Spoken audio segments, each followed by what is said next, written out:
She was one of the people that graduated with me from the START program, and we were all like praising her, dude, because she literally got her key like the first week she got as a maintenance tech. But it was because as a welder, I guess she needed it. I don't really know how that works. I'm not a welder. I'm not a welding technician, but yeah, literally like her first week, they gave her a key, and none of us got our key for like 2 or 3 months. Mm-hmm. So she was like a legend in the group. What department was it? Battery. It was okay. like right next to cyber, right? Uh-huh. Uh, Oh, you guys keep a close knit after the SART program, huh? Like you guys know each other? Yeah, I wouldn't say a close knit, but we still got our little group chat and whatnot. Like that the start coordinators, they still text us in. Mm-hmm. Like there's this lady named Albertina, Mm-hmm. and she'll like text us, like little positive messages every now and then, And then there's the training instructor. His name The is Tani. trainee? What? The instructor, he does like the in person instructor led trainings. Mm-hmm. His name is Tani. He's this African guy. He's real smart, but he's real goofy. I don't know if you ever met him, but he's cool. Tani? Tani, you know Tani Tani? is the greatest. Tani's- Shout out Tani. Shout out to Tani, dude. I need to get him in here, dude. He's an interesting cat. Dude, you would have a 5-star podcast with Tani on here, dude. Yeah. He just doesn't stop talking, dude. He's so goofy. Nah, he was cool, dude. He was definitely like one of my favorite instructors, man.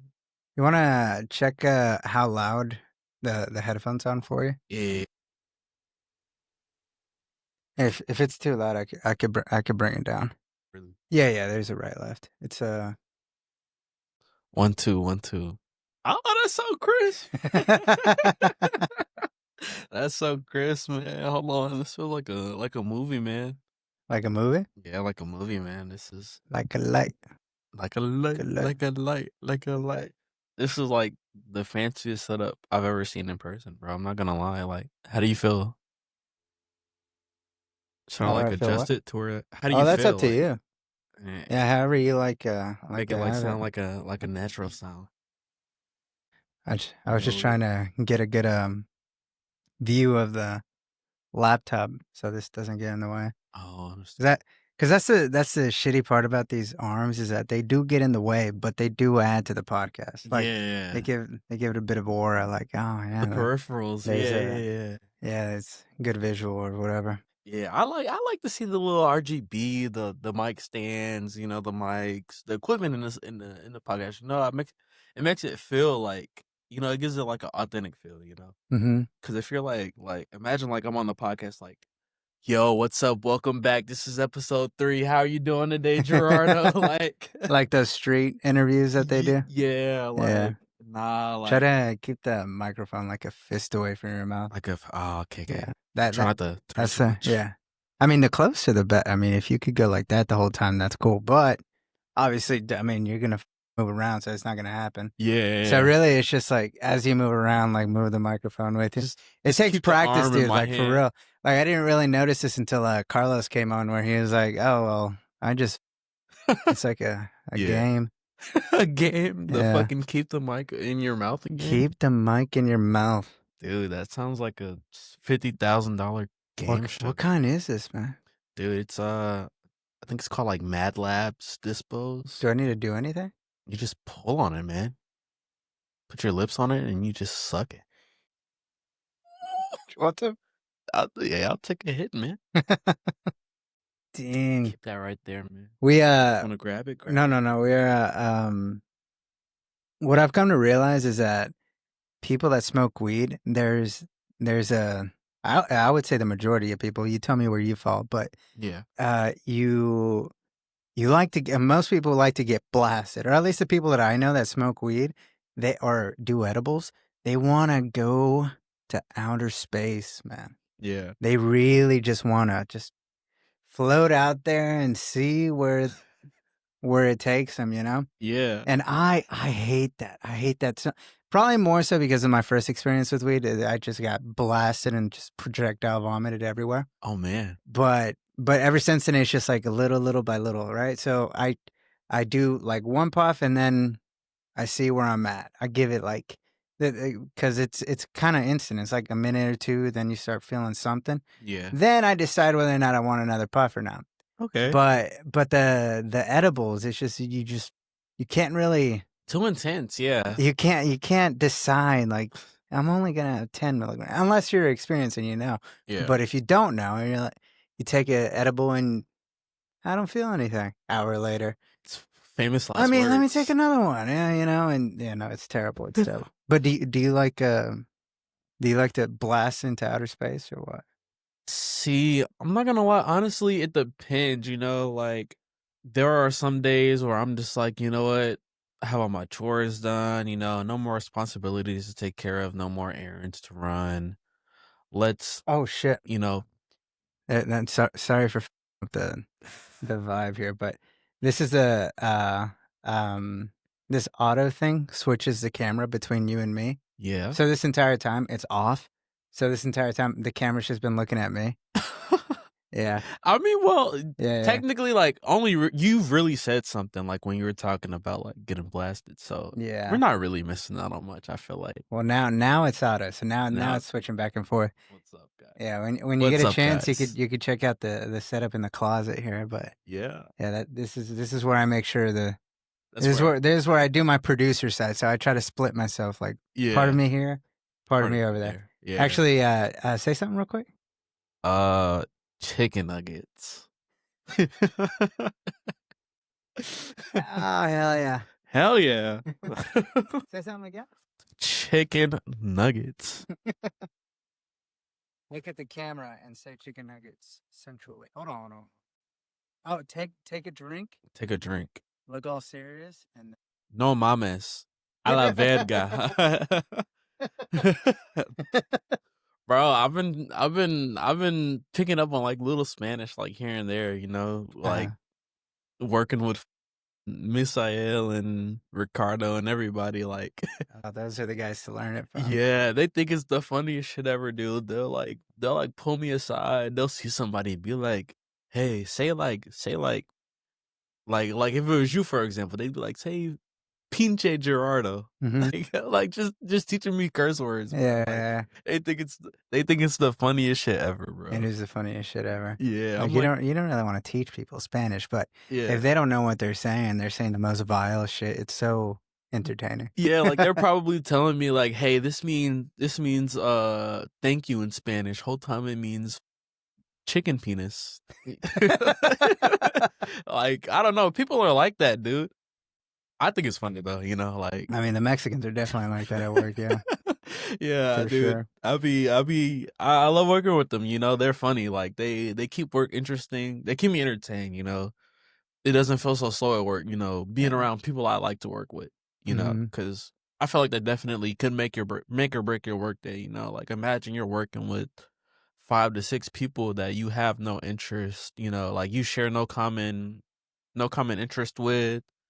These guys are on a completely different page than you, like I'm gonna be suffering at work, but those guys are goofballs, they're always joking around, they make me look forward to coming to work, man, seeing my guys, it's nice. I'm not gonna lie, this is like the first job I've ever had where I really wake up and I'm like, you know what, let's go to work, let's get this money, let's knock out these line down calls, But honestly, I'm so glad like I was able to, take this route, like honestly. Oh yeah, because I remember you wanted to be a production supervisor when I first started talking to you. I wanted to take the production route, man. I wanted to be a lead, bro. But then, I felt like management was stringing me along. They kept telling me, oh, granted, there wasn't really giving out promotions like that, granted, so.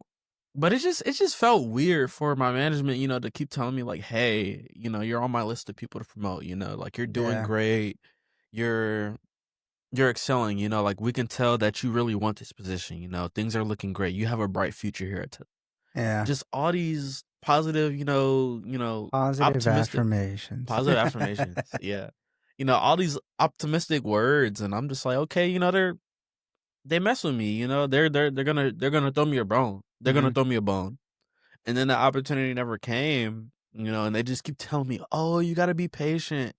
And eventually, you know, you just can't be patient anymore. Yeah. Then they rolled out those emails for the start program. I was like, shoot, you know, I've been learning so much from Gerardo and Luna, you know, like Yeah. these guys like me, you know, they think I do great, you know, just as a production associate, the way I'm able to diagnose line downs, at least, you know, I'm doing Shout out David Luna. Shout out David Luna, dude. That guy was cool. Nah, he really made coming to work. Yeah, the vent, bro. Like you never knew what to expect with that guy, dude. He was always like, he was a wild card. I don't know. Some days he would just come in and just like make you say, "Wow," you know what I mean? Like, I don't know. He was cool though. Shout out David Luna. Shout out David Luna. You need to get him on the podcast, man. Yeah. No, we were just talking earlier. Yeah. Hopefully he'll come by. He'll stop by and have a talk, because we used to talk all the time at work. Like it would just like they would just go on and on and on, and but not in the sense that like, oh man, this guy's ranting, or like I feel like I'm ranting. Yeah. It's like he would understand what I'm saying, even though I don't really understand what I'm trying to say. Yeah. He would try to fill in the words for me, and then vice versa. As a, you know, well, actually, he's definitely a better orator than I am. Like he knows how to convey what he's thinking a lot better than I do. But yeah, those conversations are really nice. Yeah, man, I feel like you and Luna are like the two goofiest guys at work. I feel like you guys were always on the same wavelength, you know, like it's Gerardo and Luna. Like it was always you two. It was. I mean, it's always night shift where we have the best times, I guess. Yeah, dude, night shift was. I feel like because it was such a skeleton crew, you know, we didn't really have much going on. Like we had time to f around. We had time to, you know, like not be serious. You know, because compared to, you know, day shift where they were running like super hard, you know, they were pushing out like what, four times as much as us, almost. Yeah. And then you got us just chilling on the line, riding around, doing bullshit, dude. You remember David Smith? Dude, he knew how to do donuts on the that guy was the most random guy. Dude, I do need to get Papa Blade in here. Shout out Papa Blade. Shout out to Papa Blade, dude. He was that guy, dude. Like, he always had a story, man. I remember one day I was talking to him about One Piece, man. Oh, he could get in. Yes, bro. Me and Tim, bro. Rest in peace, Tim, man. Rest in peace, Tim. But me and Tim, man, we were talking to him about One Piece, man. And he had brought up the fact that he had a Nami body pillow, bro. And I just remember him finishing the conversation, walking away, and me and Tim both looked at each other at the same time and said, "Body pillow is crazy."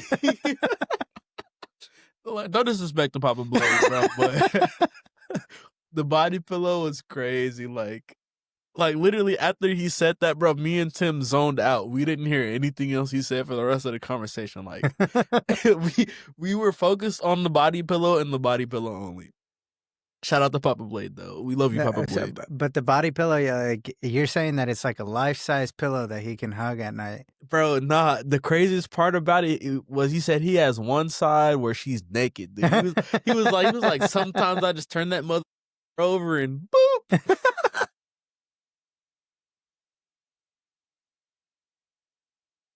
I can hear. I can see him. I could see him saying that, and then laughing afterwards. Like he just laughing. Like just imagine sitting in that conversation, you know, trying to keep a straight face after he said that, dude. I was, you know, I wasn't trying to make him feel embarrassed, you know, because you know, to each their own. But that was the last thing you could have told me that Papa Blade would tell me. Like, that was completely unexpected. Dude. Well, I mean, it's completely unexpected that he'd be into anime, like, honestly, at all. Yeah. He seems like really country, you know, like really, really. He's a farm boy, cowboy. Bro, I remember, he was telling me about, you know, his new hat. He was like, man, it's got real alligator teeth, man. You know, it's real nice, real crisp. I was hyping him up. Like, that's my boy, man. Hey, go Yeah. get that hat, man. Go put them crocodile teeth Oh, on that it. was before he decided on buying it? Like, he was just Yeah. showing it to you like, "Hey, look, I'm thinking Yeah. about doing this, man." Yeah, dude, he had it pulled up on Amazon. Dude, he loved to show off his stuff, man. Whether he was working on his truck, the girls he was messing with. Hey, you'd be surprised, man. Papa Blake can pull, man. Papa Blade had the shorties, man. Yeah. Shout out to Papa Blade, man. Shut up. That's a real legend, man. Yeah. But getting back to you wanting to be production, dude. Oh, Like, yeah, yeah. man, Let's no, talk about come that. on, man. Dude, like, I don't know. I felt I like was so confused, man. You were so full of life and energy, and you're smart, and I'm like, why do you want to go into production, dude? Dude, I don't know. For me, it just seemed like it seemed easy at first. I didn't think about what it would be like if I had came to day shift and we were pushing like 500 parts. But we weren't pushing that much, right? But I'm doing everything on the line, for my team. Like, excuse me. But we had our lead, obviously. Carlos Rivera, Los. Mm-hmm. That was my guy. Shout out to Los too. I'm shouting out everybody. How many Loses are there, man? I don't know a lot, but Los was that guy, man. He helped Where's me. he at? He's in Gigafactory Buffalo. Yeah, Buffalo. Okay. He's doing well, actually. Like, he's been cycling through cars, man, getting different cars. I'm like, okay, like, I see. But yeah, I don't know. He was real optimistic. He would tell me a lot of inspiring words. He told me like, hey, like, you're that guy. Yeah. So in my head, I'm thinking like, okay, I'm that guy. If this guy, he's pretty great. He's telling me I got what it takes. Like, let's take a shot at it. Yeah. So I'm on the line. I'm ordering parts for my team. Those guys, they're not doing nothing. No disrespect to them, but like, like the line goes down, they run out of parts. They're clueless. They're not ordering parts. So I'm ordering parts for my team. I'm doing basic recoveries on the line, like, and if I couldn't do a recovery, I could at least, give a call to you guys and tell you what the problem is, because I knew the line. I was that familiar with the line. So come review time, I got the same review as the rest of the production associates on my team. And for me, that was a slap to the face, because I'm like, hey, I feel like I work harder than these guys. The line goes down and these guys are sitting down, getting on their phones. Whereas me, I'm trying to do something about it. Whether it's, hey, I have to order parts, or hey, the line is down, I have to call maintenance, or I have to recover some glue stuff. I'm doing that. I'm on that. And if it's something out of my hands, I'm escalating. Like, what more would you want out of an up and coming lead, So for them to give me like the same review as my peers, I felt like, okay, it was like a slap in the face. It was you sit down. Yeah, like, hey, you're great, but you're not that great. Like, I was just like, oh, thank you for the reality check. Like, I'm gonna stop doing as much as I do. Yeah. And that's where I was at. I was discouraged, I wasn't being as optimistic as I was anymore. And then boom, we get these fabulous emails saying, hey, apply to the START program. Yeah. And you had already shown me, like, you think I could be a good maintenance tech. You had already told me like, hey, why would you want to be production? Like, come to maintenance. You have you already have like some sort of affirmity, affirmation. I think that's the word. I don't know if that's the word. I think that's the word. You already, it makes sense to me. Affinity. That's what I was looking for. Okay. You already have some affinity. Affirmation works. Affirmation. Hey, affirmation, affinity. Hey, I was a good tech. I wasn't a technician, obviously, but the fact that I understood how to you just wanted to solve problems, and that's just half the problem. Yeah, I mean, half the work or whatever is actually wanting to figure shit out. Yeah, so he was like, hey, I think you should give maintenance a try. And I was like, G knows what he's talking about. I'm gonna give it a shot. Boom, went through the START program. Boom. Here I am today, maintenance tech. I mean, it's so wild that, like, you explaining that I'm the one who told you, like, hey, you should give maintenance a try. And I'm just trying to imagine, not me, just like a guy telling you, hey, you should give maintenance a try. And as like when I was a material handler or whatever, if anyone were to ever said that, that's a maintenance super. Actually, someone did say that to me. Yeah. But shout out Danny Chavis. It does give you that motivation or like that spark or that it makes you believe in yourself, I guess, in a Yeah. sense. Yeah. Yeah, you know, It's like, oh, cause okay, okay, this leadership person, he sees something, right? Like I'm sure he doesn't just say that to everybody. If they yeah. did say that to everybody, then okay, it'd be like, Like, okay, alright, come on, whatever, yeah. dude. Yeah. But when you know they're saying it specifically to you, and it doesn't sound like they do it to everybody, it's pretty Yeah. cool. Yeah, like, for me, like, you had told me it a few times, bro, but it wasn't until that day, like, we had, it was one day where we literally just had nothing to do, and you were literally, like, giving Tim a ride around, like, on your golf cart. You were literally just, like, going from line to line, just, like, showing Tim how to fix problems, and I was like, you know, this guy G really believes in us, you know, like, I'm like, dude, like, Well, if I I mean, was especially Tim. Tim, he could throw down. Like, I he mean, he was was killing throwing it. down before I don't know. He really wanted He it. really wanted it, yeah, Tim, dude, like, Tim, I'm not gonna lie, like, Tim definitely made my work days better, man.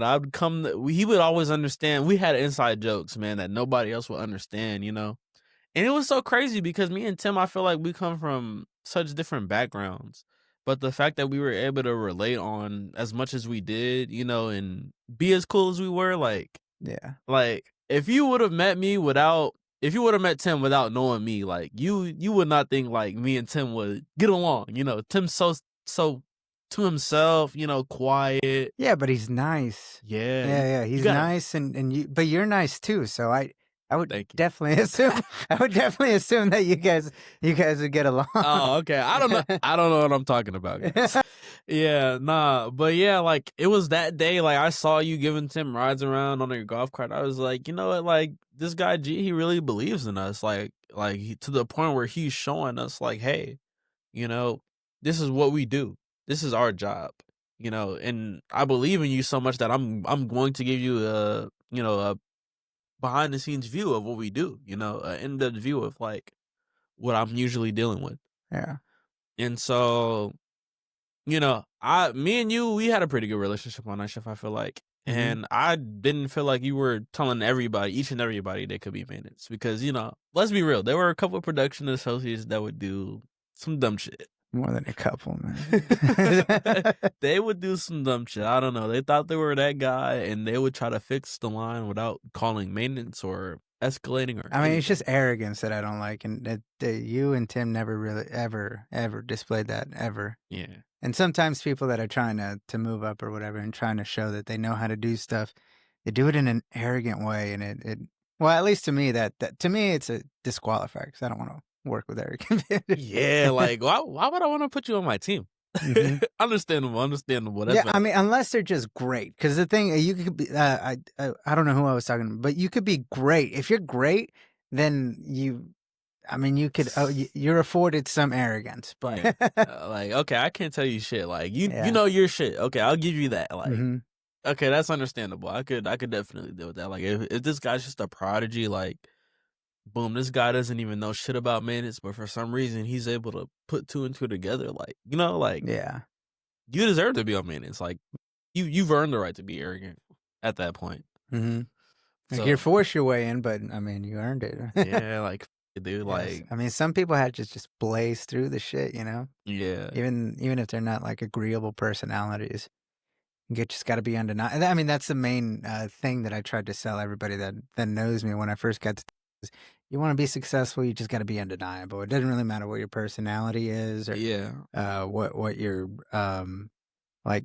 I don't know how nice you are to people, how you network, whatever. It does. If you're undeniable, I mean, and like, hey, they like, need you, man. you're him. Like, you know, I feel like when I first started out as a tech, you know, I had such high expectations. Like, I felt like I felt like I was gonna graduate from the start program and literally, you know, be that guy.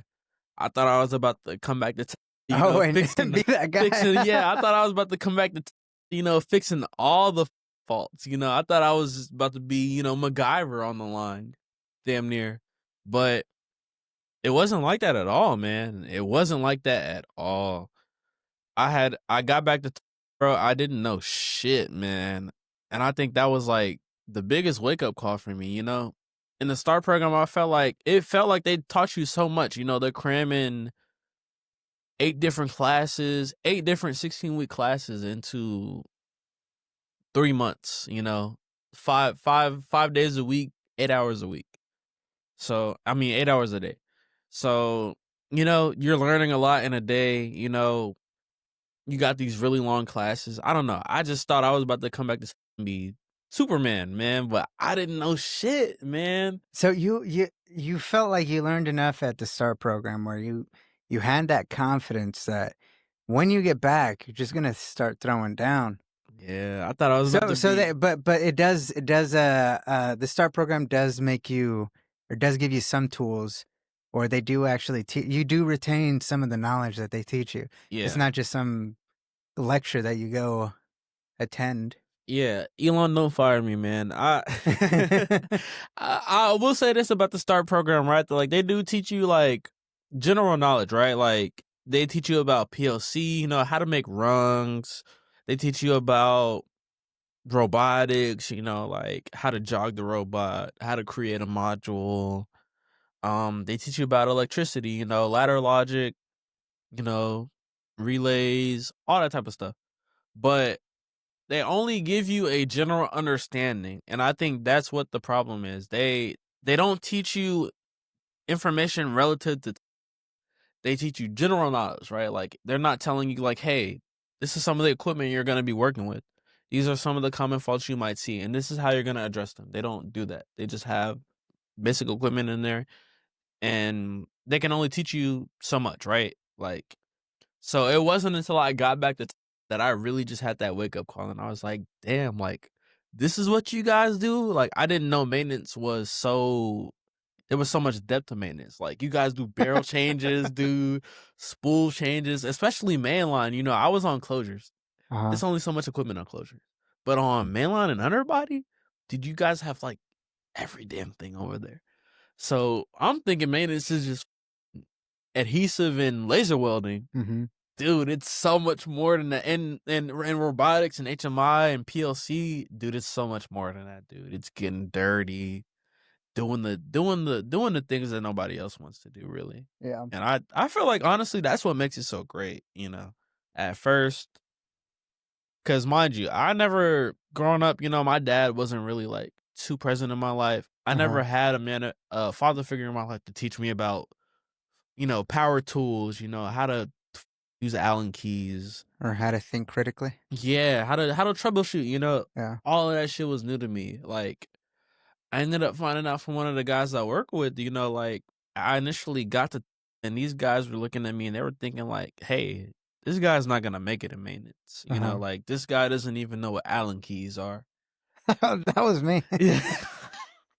You didn't know what Allen keys were? No. I always say this just so it's corny at this point, but when I first started, they asked me what's or can you hand me the Allen keys? Like, can you get me the Allen keys?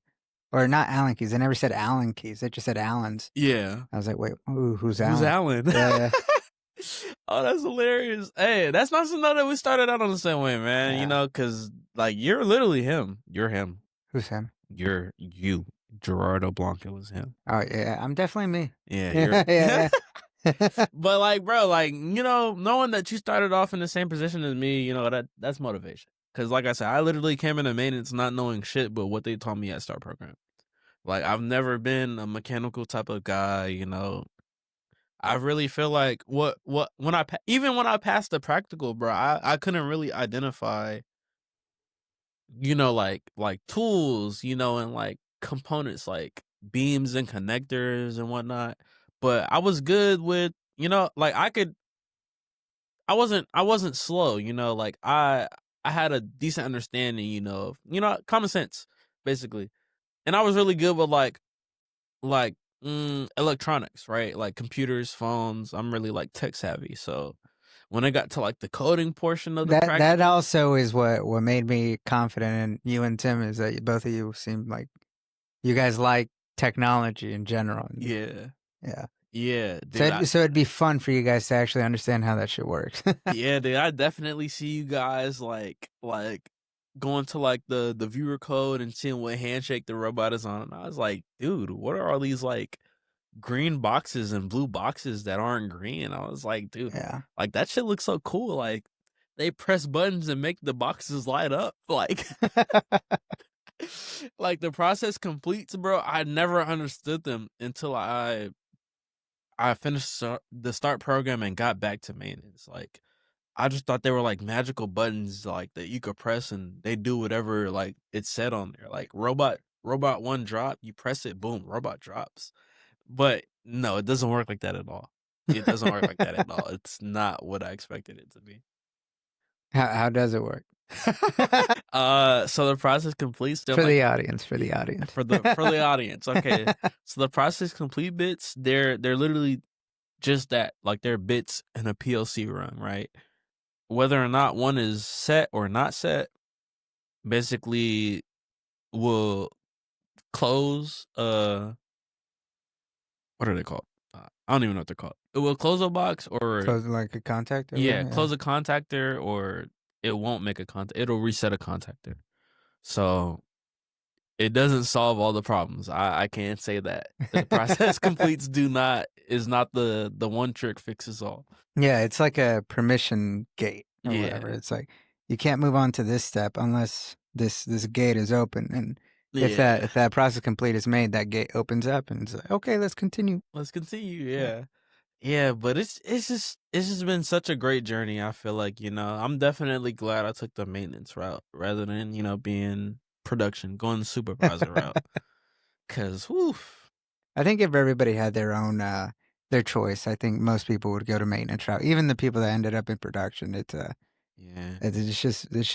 just a more fulfilling job, really. To make your head hurt over a technical problem.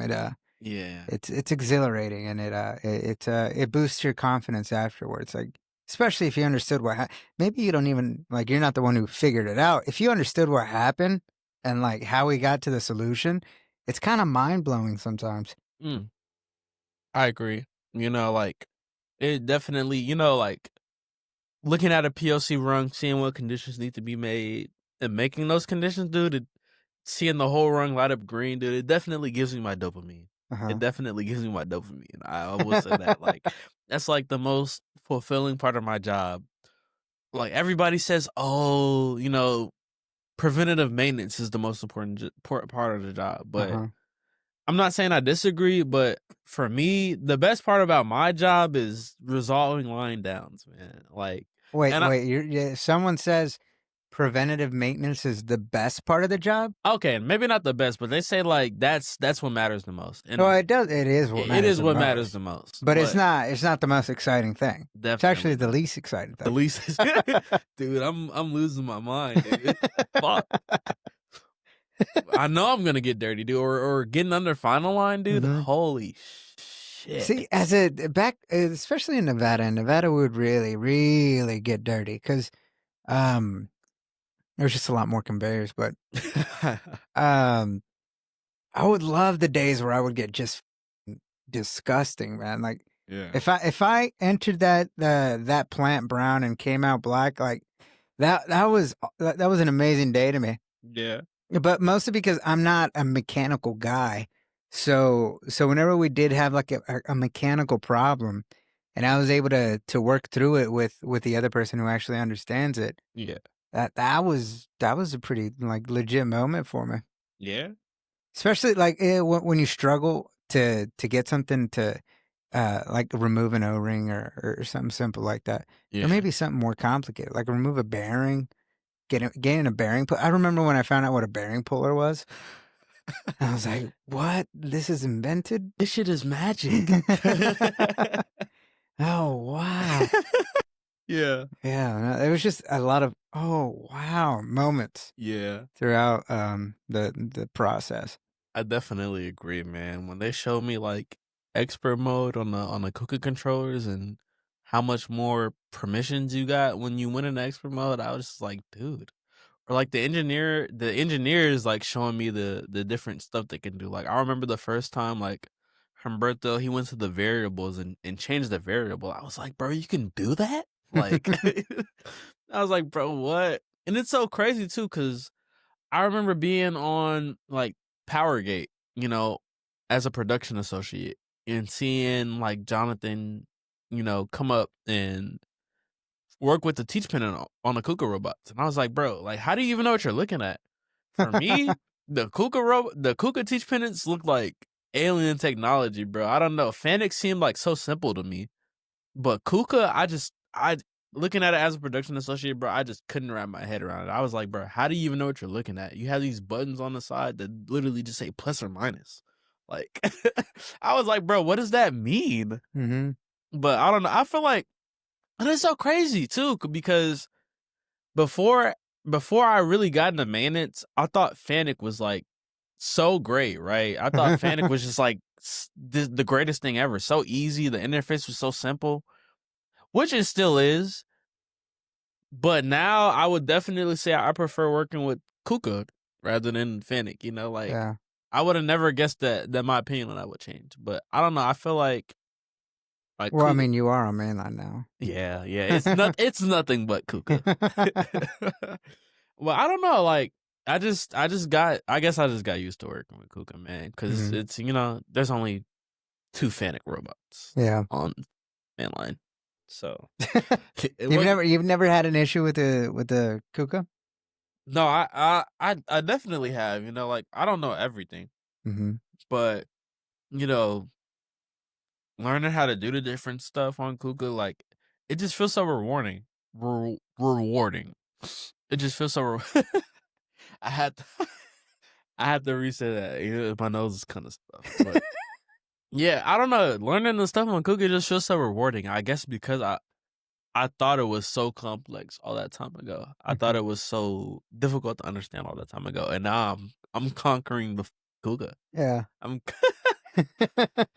I don't know, bro. That's just me though. Yeah. Like I don't know. I love everything about my job, man. Like it just feels great to have responsibility. Have my freedom and be entrusted to do my job. Whereas with production, you always have somebody over. You always have somebody like telling you, like, "Hey, this is what you're gonna do. This is what station you're gonna be working on." Whereas with maintenance, I feel like it's not so much of that. Like it's as simple as, "Hey, you're gonna own this line today. Make sure it runs." Okay, I can do that. Like like Make sure. make sure it runs. Like Yeah. if they call you, go there and fix the call. Like Yeah. okay, I learn how to fix the car. I get comfortable. Like nobody's stopping me now. Like, hey, I'm fixing the line. And you come such a long way. Like I said, I first got the maintenance. I felt like I didn't know anything. But, I have all my peers teaching me all these different things, all these different recoveries, And now, I get to a point where I'm comfortable, running my line by myself, um I have enough confidence that, I could resolve something without calling for help. Mm-hmm. Obviously, I haven't seen every fault. I'm not the greatest tech ever. I still need help sometimes, but for the most part, I'm on my own. I'm responding to calls on my own. I'm fixing them. It feels great. I have people depending on me Yeah. in a way. I'm not gonna say depending on me, but Yeah. people depending on Yeah. me. Yeah. Yeah. I don't Do know. you know what like as you were learning, like, because obviously you have moments of, oh wow, I actually understand this a little bit. What was the thing that like a new thing that you learned that was just such a, like, the most mind blowing thing to you? The most mind blowing thing to me, honestly, definitely gotta say it was the day that a motor broke down on the APC. A Eh, motor. yeah, a A motor. motor. The Okay. APC motor broke down on body size outer left. And that was the day I learned what maintenance truly was. Oh my god! Because you're on the APC, right? You gotta put on the what is it called? The fall protection suit. Mm-hmm. The not suit, but the harness. You gotta put on a harness, because that's a fall protection zone, right? So you're putting on your harness. Oh my god! And it was a breakdown too. So boom, you got the AM there. You got the manager there. Like they're all just there. You got all the spotlight is on you, bro. Like, what are you gonna do? Yeah. Like you just got everybody there, bro. And it's such a big breakdown too because it's a motor, right? And it's a hanging motor. It was just so much going on. And then on top of that, you got all the production on the floor just watching you, waiting for you to get it back up, dude. Like, wait, you were by yourself? No. I was there with Ricardo Misael. Wait, have you ever? So have you felt a situation in which it's on you? Like, have you ever been put in that situation yet? Like, you're not gonna get rescued. Like, no one's gonna come to help you. Yeah. Like, have you ever been put in that situation yet? Yeah, definitely. Well, not necessarily like where I had to figure out something, like recover a breakdown, and somebody was like, "Hey, we can't help you. Like, you have to figure it out on your own." More so like, "Hey, this breakdown is your fault, and there's nothing we can do to help you about it." Like, bro, it was downstairs on 1F, bro. You know how every night shift would come in and put the nozzles on, like clean the nozzles, put the nozzles on. It was one night that it was one morning I came in and the door was open, right? And I was super tired. That morning. But the gate was open for the cell. So I'm thinking like, okay, the gate's open. Somebody came in here and changed the nozzles. I look at the first nozzle, it's on. I'm like, okay, somebody changed the nozzles, right? I'm assuming that they changed the other nozzle. So I closed the gate to cells left and auto it. Boom. It's 2 p.m. They have 9 racks of delaminated parts. There was no nozzle on 70 Robot 1. There was no nozzle on cells left 70. Mm-hmm. Oh my god, 9 racks of delaminated parts. I thought I was about to get fired. I thought I was about to get fired, man. But yeah, I remember that. Yeah, you heard about that? Yeah, that was bad. But yeah, that was definitely my, hey, you did this, like, moment. Like, hey, we can't help you. Like, this is on you. Like, people will always tell me, like, hey, man, this is a team, if you fuck up, we all fuck up. But in that moment, I didn't feel like it was everybody's fuck up. I felt like it was my fuck, bro. Like, everybody was just talking about it, dude. Like, even when I would come upstairs, dude, like, Miss Ayel pulling me to the side, Will pulling me to the side, hey, man, what happened last week? Yeah. I'm like, bro, how do y'all know about this, bro? Like, does everybody just know about this shit? They're like, bro. Oh, they would come up there. Yeah. Well, I have said that. Yeah, they're like, dude, like, what happened, man? Like, give me the details. I'm like, bro, like, how the do y'all know about that shit, dude? Like, but I mean, that's kind of good. It's kind of good to know that your team. I mean, it was a huge fuck up, right? Like so it did get around, but it's good to know that at least your your immediate lead type people, that their reaction was more of a concern, like not even concern, but like the curiosity, like how'd you fuck up that bad, Yeah, bro. Honestly, bro. But a curiosity in that it's helpful to rib you, like hey, you. That was bad. Yeah, that was. People were telling me, like, bro, how do you do that? Like, how do you just forget to put a nozzle on? I was like, bro, I swear, I swear people come and do it for us, bro. I'm not crazy. Like there was a nozzle on the first one, but like a fresh nozzle too. Mm-hmm. But no nozzle on the second one. I'm like, bro, somebody's setting me up, bro. I just can't prove it. Like, have you ever watched Dexter, bro? Yeah. I felt like Dokes, bro. I felt like Sergeant Dokes. I was like, bro, they kind of look like Dokes with dreads, dude. You kind of look like Dokes with. Oh my god, dude! If you just become a bodybuilder, you. Hold on, let me show you my serious face. I don't know. I don't know about that one, bro. I wouldn't take me too serious. But yeah, bro. Nah. Okay, yeah. So yeah. My point was that I like it that they rib you a little bit, but it's not in bad faith. Like it's like well, first it's curious because it's like what the fuck, dude? Like, yeah, but also like they're comfortable enough to come, like rib you about it. That's also kind of cool. Yeah, like they care. They care. They're like, bro, like how did you f up that bad? Like, hey, I hope you learned your lesson. Like I'm like they're like welcome to maintenance. I'm like, bro, yeah, okay. Like like okay, bro. But yeah, that was my first breakdown. Mm-hmm. I think it happened twice actually, but the first time it got caught pretty early, so it wasn't like super bad. But the second time, dude, it was horrible. They had everybody down there on F, dude. Everybody just on the scene, dude. Oh my god, I remember the feeling of Alex Gilman opening the cell and both of us looking at the robot with no nozzle, dude. I was like, I'm so because I know I own these lines, bro. I was like, bro, they're gonna kill me, bro. I was like, I'm getting fired today, bro. Like, did you see Alex? Did Alex make a face like Alex? Oh. No, he wasn't. Alex didn't even rib on me. That's the thing, because they called him because they're like, hey, we got 9 racks of DLAM. Like, what the hell is going on? And then we open the door and me and Alex both make contact with the robot, eye contact with the robot. And Alex literally says, well, my job here is done. Bro, he was smiling and laughing, bro, and I'm on the side of him like, bro, like, my life is over, bro. Like, I had a whole, like, epiphany right there, and this guy is laughing and joking, bro.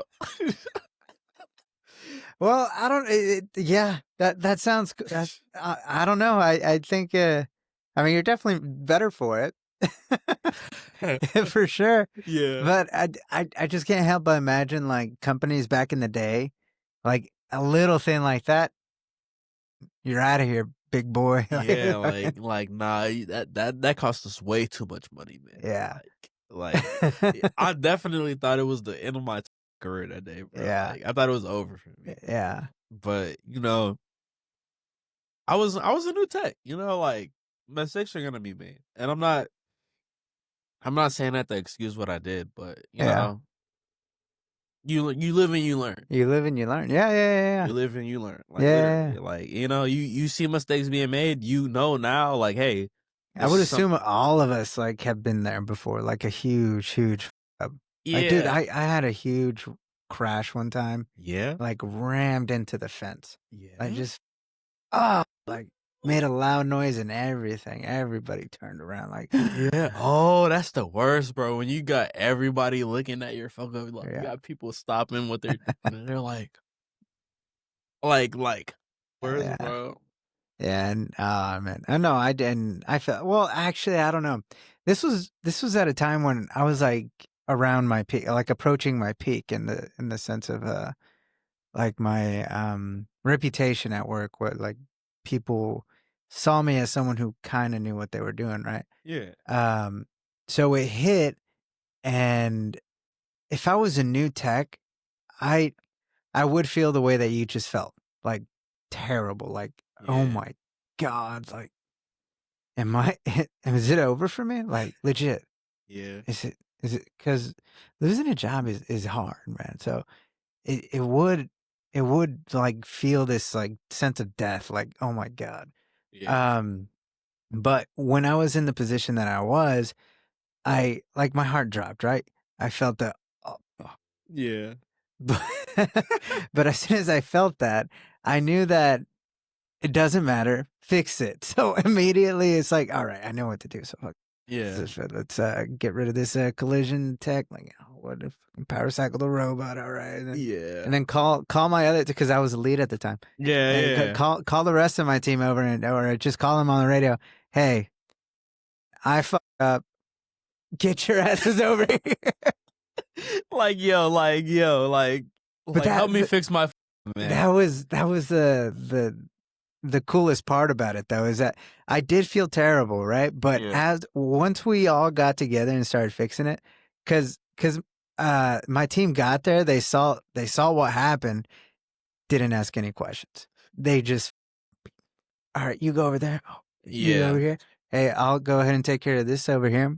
Yeah. And dude, it was like a well-oiled machine. It was cool at the same time. And then once everybody and their mother got there, they obviously they started asking questions once we got it up and running. Yeah. And as soon as they asked, like, hey, what happened?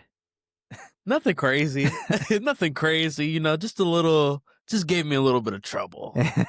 Bro, crazy thing is I have a story exactly like that with Christian, bro. Like, oh yeah. It was after you left though. How did he react to the Okay. Actually, like, he literally told me this. He said this is actually a common mistake. So he didn't hold it against me for making a mistake. And I'm gonna tell you exactly what I did. So boom, I'm down. This is while I'm down on 1F, right? Where our cells left at the edge rounders. So for some reason they had taken our rack and then they inserted the rack back in, but the rack had parts on it, right? About 8 parts, I wanna say. So boom, this is when I got introduced to variables. Mm-hmm. I know you know where this is going. So boom, right? Like, I'm thinking, okay, right? Like, they inserted 8 racks in the part, right? So obviously the PLC counter says 8. I have to make the robot match that 8, right? So I go to the variables. I update the variables for the rack count, right? So robot dropped 8 parts. It matches with the PLC, right? But it's already on like the search program. So this is after the initialization. This is after like the variables in the program. I forgot to reinitialize the rack. So boom, 8 racks, 8 parts in the rack, right?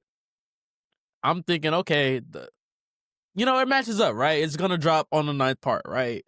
So boom, I throw that in auto, right? I'm on the controller side, and the process techs are on the process tech side, and they're all watching through the window as I throw this in auto. I just hear boom, boom, boom, boom, and I look over and I see the process techs there in the window, like, bro, the robot went to drop the part in the first slot, bro, with 8 parts in the rack, dude. It was bad. I called Christian. I was like, "Hey, bro, are you busy?" He was like, "Nah, what's up?" He was like, "Nah, bro, what's up? I f***ed up. I had a collision." He was like, "Ah, shit. All right, I'm on my way." And he came. He didn't ask no questions. He just got the help of me, man. Shout out to Christian. Shout out Christian Alvarez. Shout out to Christian Alvarez, man. He's a real. Shout out San Antonio. We gotta go out and get a drink with him one day. Yeah, 100%. We gotta get the gang back together. Yeah, were you with the team when we went to Holy Moly? Nah, I've never hung out with you outside of work. Oh, okay. This is literally our first time. Yeah. That was back when T was on the team. Shout out T. Shout out to T, man.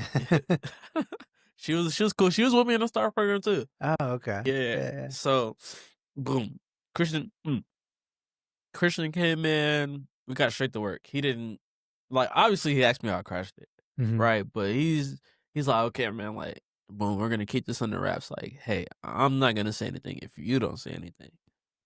Much respect to that guy, like, he kept it under wraps. Like, it wasn't, and we got it back up and excuse me. Sorry, guys. We got it back up in like under 45 minutes.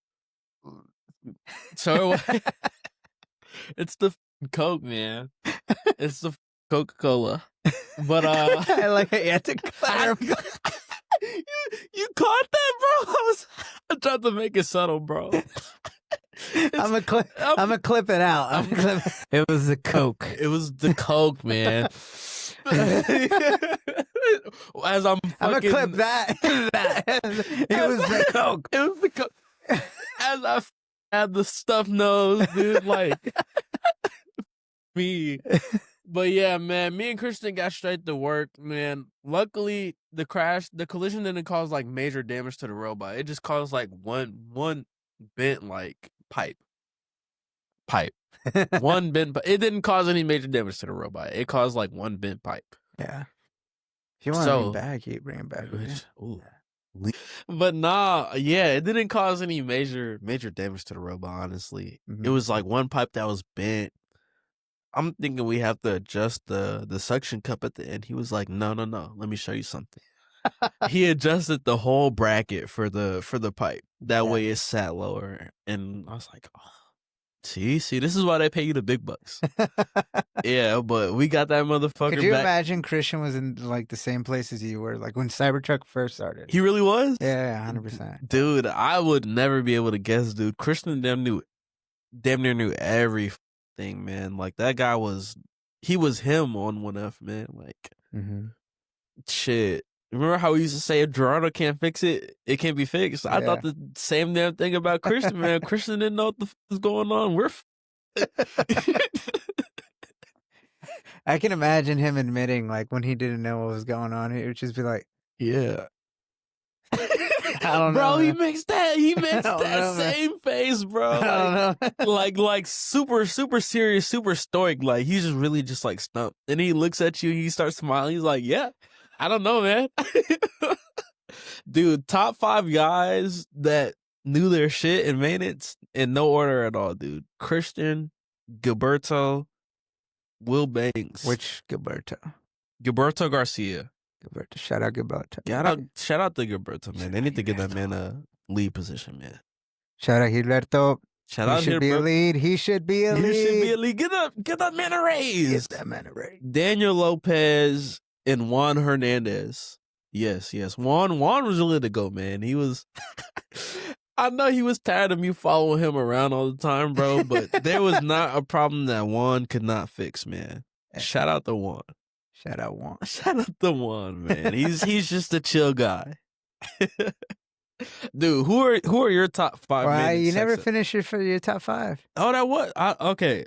Christian, Gilberto Garcia, Will Banks, Daniel Lopez, Juan Hernandez.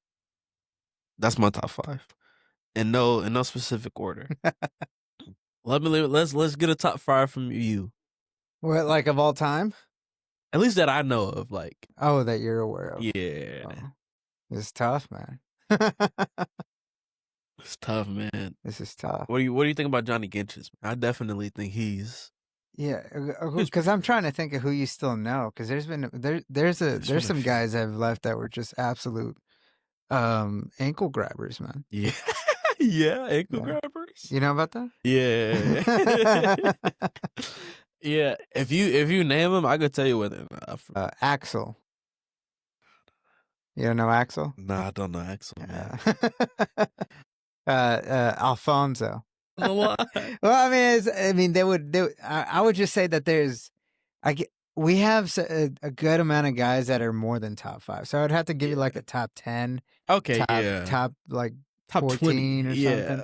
Yeah, because like they all had their impressive features. Not whether like because you could be great mechanically. Yeah, and that would be your impressive feature. Like, oh my god, this fucking guy. Yeah, like, you could throw down mechanically. And that's impressive. Yeah. Same thing electrically. If you could just like shout out Cortez.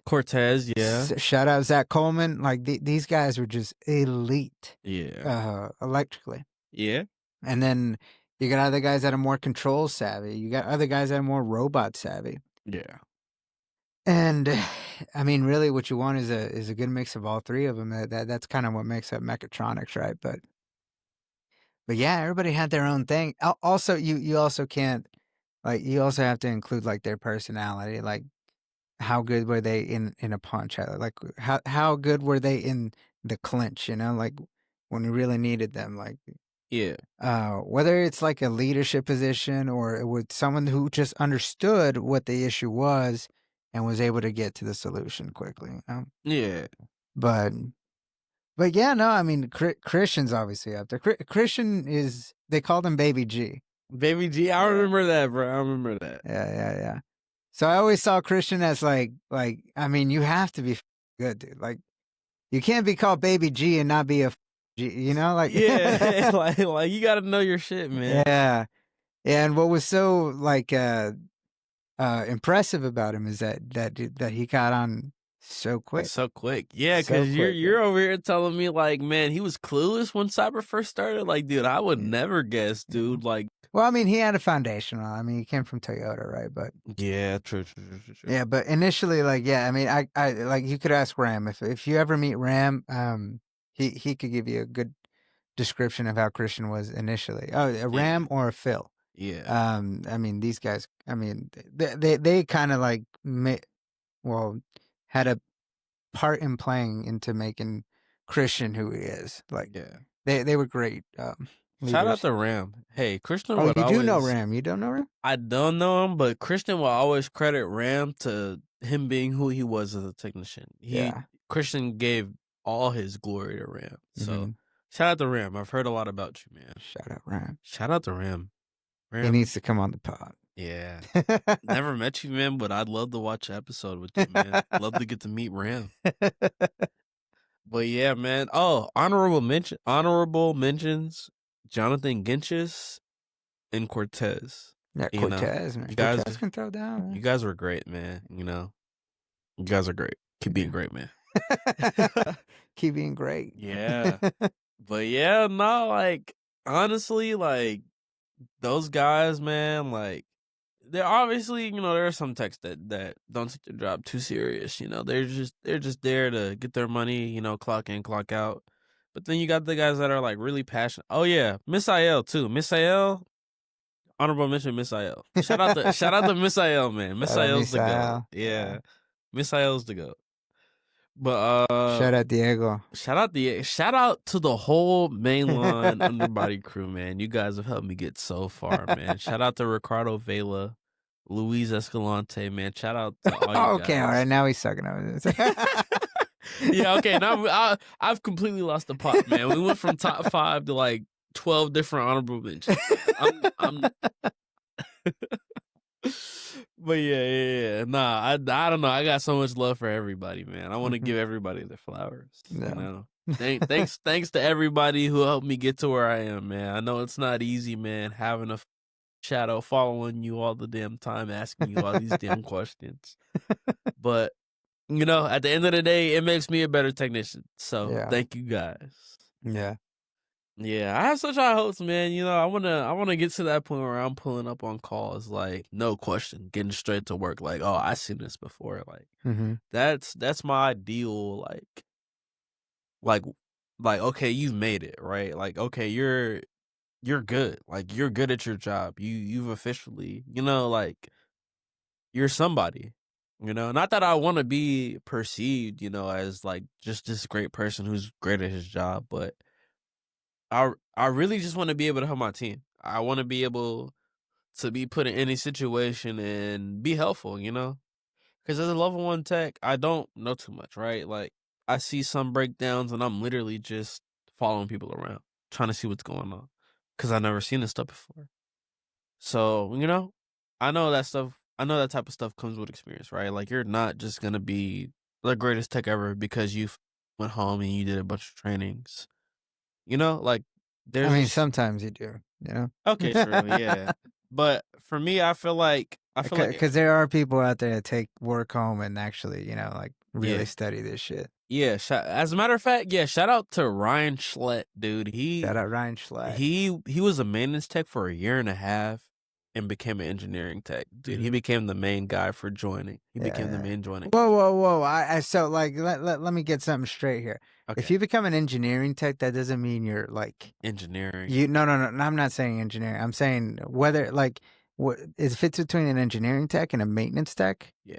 Like, a lot of people put engineering tech over it, but I think you're, like, right here. Like, that. There's nothing that tells me if you're an engineering guy that you're any... like more experience than like a regular maintenance guy, you know? And by engineering guy, I mean engineering technician. Yeah. But I mean, and especially because maintenance techs get paid more. Really? Yeah, a lot more. Okay. Yeah, I mean, the cap for engineering techs are like here and maintenance techs are up here, dude. Like, okay. 100%. So for the maintenance techs out there, do not put yourself down like this. I'm not gonna lie, yeah, I definitely see engineering techs, and I'm like, oh, like they're him, like they were engineering, they're in no. But in Ryan's case, Ryan's a sharp guy, very sharp guy, very knowledgeable. Yeah, he like I said, he became like the main guy you would call for joining issues, right? Like it was one day I would always see Ryan around, right? Like before I went down to 1F, I would always see Ryan around on 2F, right? And I thought he was just some guy, right? Mm-hmm. But it wasn't until he came up to one of the hidden rob controllers on mainline, and he was doing like dry punches, right? Like he had a square piece of aluminum, and he was like, we're just gonna punch rivets into this aluminum. I was like, you could do that like manually? And he did that shit. He showed me how to do it. I was like, damn, like, okay, you really know something. Like it was like, you gotta have both of the pendants at the same time. You gotta have this controller and the teach pendant. Yeah. You have to deadman it and then hit the punch button. And I was like, bro, like, damn, this is so complex. Like, yeah, but that's what makes the whole thing so interesting is that the deeper you get, the more it's like watching SpongeBob as a kid. Yeah. You watch SpongeBob and you're entertained. Yeah. Like it's wow, like I was about to do one of the songs, but let's not do that. But yeah, it's watching SpongeBob as a kid. And now being older, now as an adult, you look back at SpongeBob and you're like, oh, they meant something different about this joke. Oh, yeah. They meant something different about the whole name of the town that they're in. Bikini Bottom. Wow. Like, you never the Krusty Krab, man.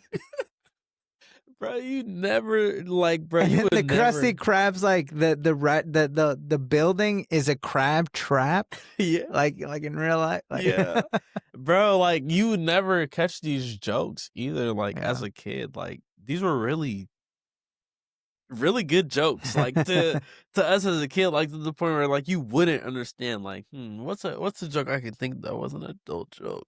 I can't even remember, bro. But there's a lot, obviously, and you stumble upon them by accident. Man, I love SpongeBob though. SpongeBob was definitely entertaining, man. Yeah. My favorite episode I had to say was the fucking Kevin the Pickle episode, man. Kevin the Pickle. I thought that episode was the funniest shit ever, dude. You got this guy who's a pickle wearing a crown, who's known for being the king of jellyfishing, dude, when really he's a fraud. Yeah. I don't know. Like that was the whole episode, but SpongeBob just like adored this guy. Like he's literally at the convention, literally following this guy around the whole time. Hi Kevin. Like, I don't know. And then the SpongeBob, dude, I think they did a phenomenal job with the SpongeBob movie. Yeah, I don't think it gets enough credit, man. Like get that. The way that ended, the way the Goofy Goober song, dude, that Goofy Goober song was such a masterpiece. Dude, masterpiece, man. Yeah. Great. I'm a Goofy Goober. Bro had that shit on too, man. That the outfit he was wearing, the little purple wizard fit, man. Yeah. With the glasses, dude. Hey, you can't even dress like that, man. You wish you were there. You wish you were SpongeBob in that movie. Yeah. But yeah, that was definitely peak nostalgia. Peak childhood, man. SpongeBob? That was your favorite show? The movie. The movie specifically. Yeah. I wouldn't say it was my favorite, but it was definitely like, something you can't forget, right? Like it's definitely like it's like a cult classic, man. Like that's a SpongeBob movie, man. Like the OG movie. Yeah. How can you hate that? I remember the other movie too, the live action one with the who was this swimmer? David Hasselhoff, I think that's his name. Yeah. Dude, he had the robot pecs, dude. That shit was like like disengaging and shit, bro. Like that shit was peak too. That was the first time I ever saw a Hasselhoff movie. A Hasselhoff movie? This is the first time I've ever seen David. I mean, I've seen David Hasselhoff before and other stuff, but I don't think I've ever seen. I don't correlate him to any kind of movies or TV shows or anything other than SpongeBob. That's where I remember David Hasselhoff. Yeah. But I know he like did Knight Rider and all this other stuff. Like that was like huge stuff. I mean, there's a reason he's such a huge celebrity at the time. Yeah. And then he did the roast and all that. Like, but that was the first time I ever heard of David Hasselhoff. Yeah, that was definitely my first introduction to David Hasselhoff too, and I didn't even know who he was until the damn SpongeBob movie. Like, you know, like come to find out he's just A-list actor who's done all these big titles and shit. You know, like he's literally David Hasselhoff. Like, of course now I know how big he is, but you know, I'm 6-year-old me is watching SpongeBob. I'm like, damn, this guy has robot pecs, dude. Like, like this guy's crazy, dude. He's fuck. I'm thinking this shit is real. I'm thinking this guy's a real life human motorboat, bro. Fucking going. Oh yeah, movies were so much funner as kids, dude. Yes, dude. I remember being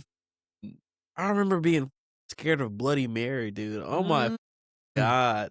Yeah, dude. Dude, those are memories, man. Bloody Mary, dude. I remember I had some friends over, man. One night I was being babysat at my house. So boom, I got 2 friends over, right? 2 of my guy friends over, right? And we're all on the computer watching Bloody Mary horror stories, bro, on YouTube. And we started having a debate over whether or not Bloody Mary is real, dude. We turned to the babysitter, we're like, hey, her name is Chave. Chave, is Bloody Mary real? Oh yes, you haven't heard about Bloody Mary? Like just egging the shit on. I was like, bro, what? Like, I couldn't believe Bloody Mary is real, dude. And then she went in the bathroom and did the shit, but on the 4th Bloody Mary, she like ran out the bathroom screaming, dude. She had all of us terrorized, bro. Oh my god, I'll never forget that night, man. Damn, I was shitting my pants, man. Like not literally, but you know, I was shitting bricks, man. I was like, bro, like it's a fucking ghost around here killing people, man. Like, just crazy shit, man. Oh man. That was a good babysitter, man. Yeah. Keeping me as an adult, bro, I definitely got to keep the tradition going, bro. Santa Claus is real, bro. The Tooth Fairy is real. Bloody Mary is real. Horror stories are real, bro. Like you gotta scare these kids today, bro. Like you gotta keep it alive, because why not? Yeah. You know that shit matters, man. I mean, until you get to a point where it's like, okay, well, maybe I do believe in demons and some shit could go wrong real quick. Hey, to the believers, you know, I'm not discrediting you. Oh no! I'm saying, if you do believe in demons or whatever, then that shit does like scare you too. Yeah. Like the way that like as scared as you were as a kid when she did that. Yeah. Like like if you believe in demons and that, yeah, fuck yeah. I mean, yeah, Bloody Mary. Oh shit! Like, oh shit! I want to Bloody Mary up in my house, dude. I pay for this shit, man. like, I don't want my shit haunted. I need a priest. I need a priest. Got a priest blessing your house and shit with holy water, man. Like, did that ever happen? Did you ever see anyone do that? Bless my house? Yeah. Oh, people have blessed your house before, or like priests? Yeah, my grandma was a pastor, and at one point in my life, and like my sister was. She was a pastor? Yeah, she still is. She's right now, like she's a bishop. They call her Bishop Judy. Wow. But yeah, she's really religious. She's like very strictly Christian. Well, like what kind of Christian? Just regular Christian. I know. Me and Danny got into this conversation because there's so many denominations. I don't know, like Catholicism and whatnot. So it wouldn't be Catholic though, because I don't know, because Catholics, you have to be a dude to be a priest. Yeah, and especially to be a bishop. And as a dude, you can't get married if you're a priest. Yeah.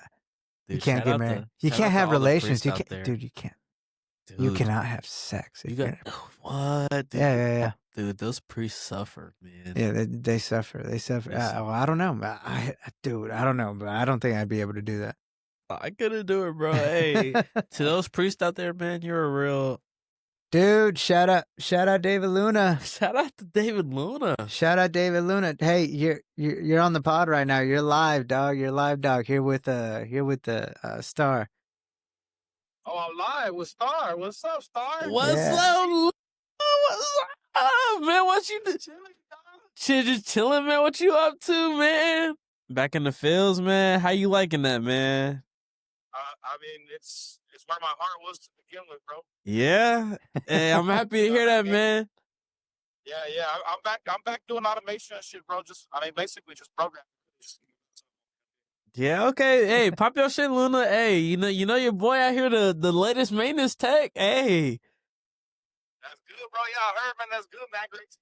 Yeah, man. Hey, shout out to UNG, man. You guys were definitely the main people, giving me that push to take that next step and really evolve my career. So I appreciate you, man. I'm forever grateful for that. Hell yeah, bro. I'm glad to hear that, man. That's all I tried to do while I was there, is just give people where they needed to. Yeah. Hey, man, you definitely appreciate it, man. I'll never let them forget about you, Luna. Hell yeah, bro. It's crazy that people still talk about my ass, because I'm gonna be honest with you. I don't talk to Gerardo. Maybe like one or two people I talk to from Tesla. Hey, man, I get it. Trust me. That's like straight square business, bro. And I told everybody too, like, let's not beat around the bush. I ain't ever gonna talk to you again. Bro, keeping it a bug. I respect it though. Like, nah, bro, but I definitely still think about you, bro, and shit. Just run on night shift with you and shit, man. Y'all definitely made like working at way better than I could have imagined. Hell yeah, bro. That's glad to hear. Yeah, man. She really helped me get where I needed to be too, man. Yeah. Pushed. Whoa. Let's chill with all this shit. All right, dog. We're going to go ahead and finish this podcast here. I love you. We'll talk to you later, dog. All right, this is Luna. Dude. Oh, bro, I had to hang that up before it got too serious, man. Oh, man. Yeah. Shout out David Luna. Shout out to David Luna, man. Definitely got some funny memories with that guy, man. He was talking night shift, man. Yeah. Yeah. Man, that's crazy, man. We spoke him up. I know, right? We manifested that right now. We manifested that, bro. Hey, I'm happy to hear from him, though, man. Yeah. He's back in the oil field. It reminds me of have you ever seen these clips of this TV show called Landman? Where this guy, he's I don't know, I think it's all about oil fields, but he takes this girl into a wind farm and takes him, and she's over here telling him how we need more wind farms or whatever, and he's like, well, just putting these things up, like the amount of carbon or all this stuff, it takes more carbon than what this thing will justify over time or whatever. Yeah. And then he would make that argument in such a it made sense when you heard it from him, Yeah. And but now I just see different little clips from that show, especially now. Landman season 2 is out now, folks. You should, guys, go check out Landman season 2, man. It's being advertised on all the podcasts that I listen to. This is not paid promo. This is not paid promo. We are poor. We don't. I need support. I'm gonna start. Hey, I'm gonna start a Patreon. Please sponsor us. I'm gonna start selling merch. Please support the podcast. Please support the podcast. The local frequency. Shout out to the local frequency, man. Thanks for having me on. Shouts out. Oh, so all right, going back to your grandma. Shout out to Bishop Judy. Bishop Judy, shout out Judy. Yeah. She's a pastor, man. Growing up, she was really religious, man. And my sister, she wasn't the most stable person. So like my grandma would literally just say like, "Hey, you're possessed. Like the devil's spirit is inside you. Like there's no way a normal human being should act like this." Yeah. And like because she's so religious, like she's not attributing like her characteristics to like, hey, maybe she has some chemical imbalances in her brain. No, She's like, no, this is Satan. This is Beelzebub. Like, this is witchcraft. Like, this is not the work of God. You know, this is blasphemy. And she's literally like, you know, trying to solve problems with like dousing my sister with holy water and shit, drawing crosses on her head with the holy water. And growing up, you know, seeing this, I'm just like, bro, what the hell? You know, like I believe, you know, I'm a Christian, right? You know, I don't doubt my faith, but I'm like, bro, like, no, she's just crazy. Like, this isn't Satan, bro. Like, she's just fucking, you know, like, she needs to see a doctor. Like, like, bro. Your sister or your grandma? My sister, yeah. you know, like, you know, I like I said, I'm not strictly religious, but, you know, I do have faith in my Christianity. I don't know too much about it, you know, but growing up, that's the religion I was introduced to, you know, like I've always identified with it. Yeah. But as for my sister, bro, yeah, but like but nowadays I think most of us are like agnostic in that. Yeah, we say we're Christian, but and then we were growing up Christian, but I mean I don't know a whole lot of Christians that actually practice, you know. Yeah. And but we still use that label because it makes us feel better. No, not feel better. Well, I don't know. I could only speak for myself, but it makes me at the very least open to the idea that okay, maybe it is something. Maybe there is something to it. I just definitely don't understand. Yeah. But I'm definitely not. I don't feel comfortable with just not believing anything like that. To me, it just feels very empty. If I get to that point, I feel like I definitely would feel empty if I ever get to that point. Yeah, I can definitely agree with that. Excuse me. And I definitely, I feel like I'm the same way. You know, like I'm not necessarily like practicing, you know, like too close to God, right? You know, my relationship with God isn't the best, but at the same time, you know, it's just like I can't say that there isn't, you know, a higher being, you know, in the universe. Like we didn't just come from nothing, you know, like we're not here by chance. Like there's a greater reason behind us being here on it. You know, so there's definitely a higher power up there. Yeah. So that's where I stand with it, you know? Like I said, my relationship with God isn't the best, but you know, I choose to believe that there's a higher power. Yeah. I think you just kind of have to fall into it at some point or maybe you need to feel some type of reason for it, I guess. Yeah, what do you mean by that? Like cuz you could live through life and not really think about it really, especially if you're not like suffering or you just I mean, it's a normal life. You have a good job, you not living paycheck to paycheck and your family's fine. I mean, you have a nice mom, a nice dad, is a good sibling. Oh, yeah, you fought as a kid or whatever, but overall, it was a good childhood or whatever, and you don't have really any problems to really complain about. Yeah. Maybe you're not super in love with your job, or maybe you have a problem with the people that you work with, or whatever. But it's not like you're not suffering really ever, and you're not going hungry. You never have. I mean, maybe you have emotional moments, like breaking up or something like that. Yeah. But if you're not truly suffering with anything, then I don't know. I think maybe you could live a good amount of your life being oblivious to that reality, because you I don't know, you never get the chance to just sit there and think about it because you never have to. Like, Yeah. unless it's presented, unless you're like someone presents it to you, like you see someone praying and you're like, what are they doing? Like like what's going on over there? What's going on? Is bro okay? Yeah. Yeah.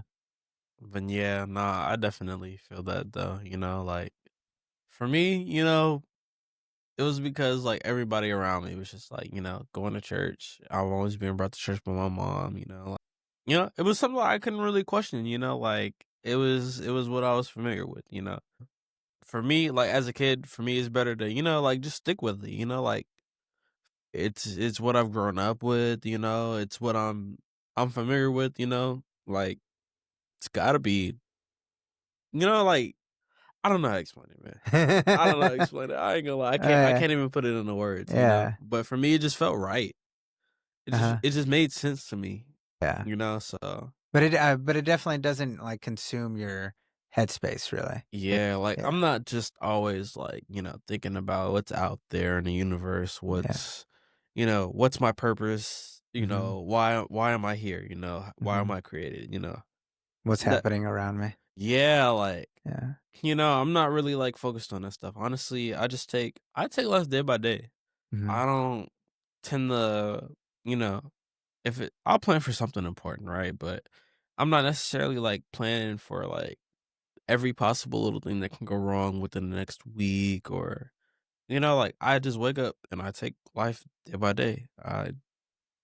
I deal with the problems thrown at me when they're thrown at me, you know? Yeah. You don't look back and you don't look forward. Yeah, literally. Like, you know, like even with people like being so political nowadays, you know, hating our president, not hating our president, you know, I don't even really take a side and like Wait, when anything. you say political, do you mean like people having like uncomfortable disagreements, like where people get emotional and feel bad about Yeah. like like having these types of discussions and Yeah, like yeah. yeah, I don't really know what to say, you know, I don't know how to go too in depth with it.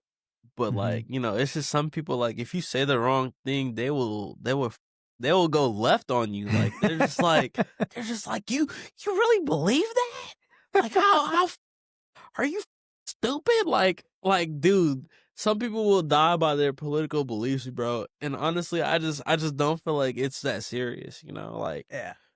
Yeah, people are Danny Lopez had the same attitude. yeah, like bro, like you know, there are shitty people out there in the world, and there are shitty people out there in the world that have power. Yeah. You know, like no one president is great. Like you know, every president has their cons. You know, I'm not saying Donald Trump is a good guy. I'm not saying Donald Trump is a bad guy, but bro, like he's our president. What can we individually do about it? You know, like Yeah.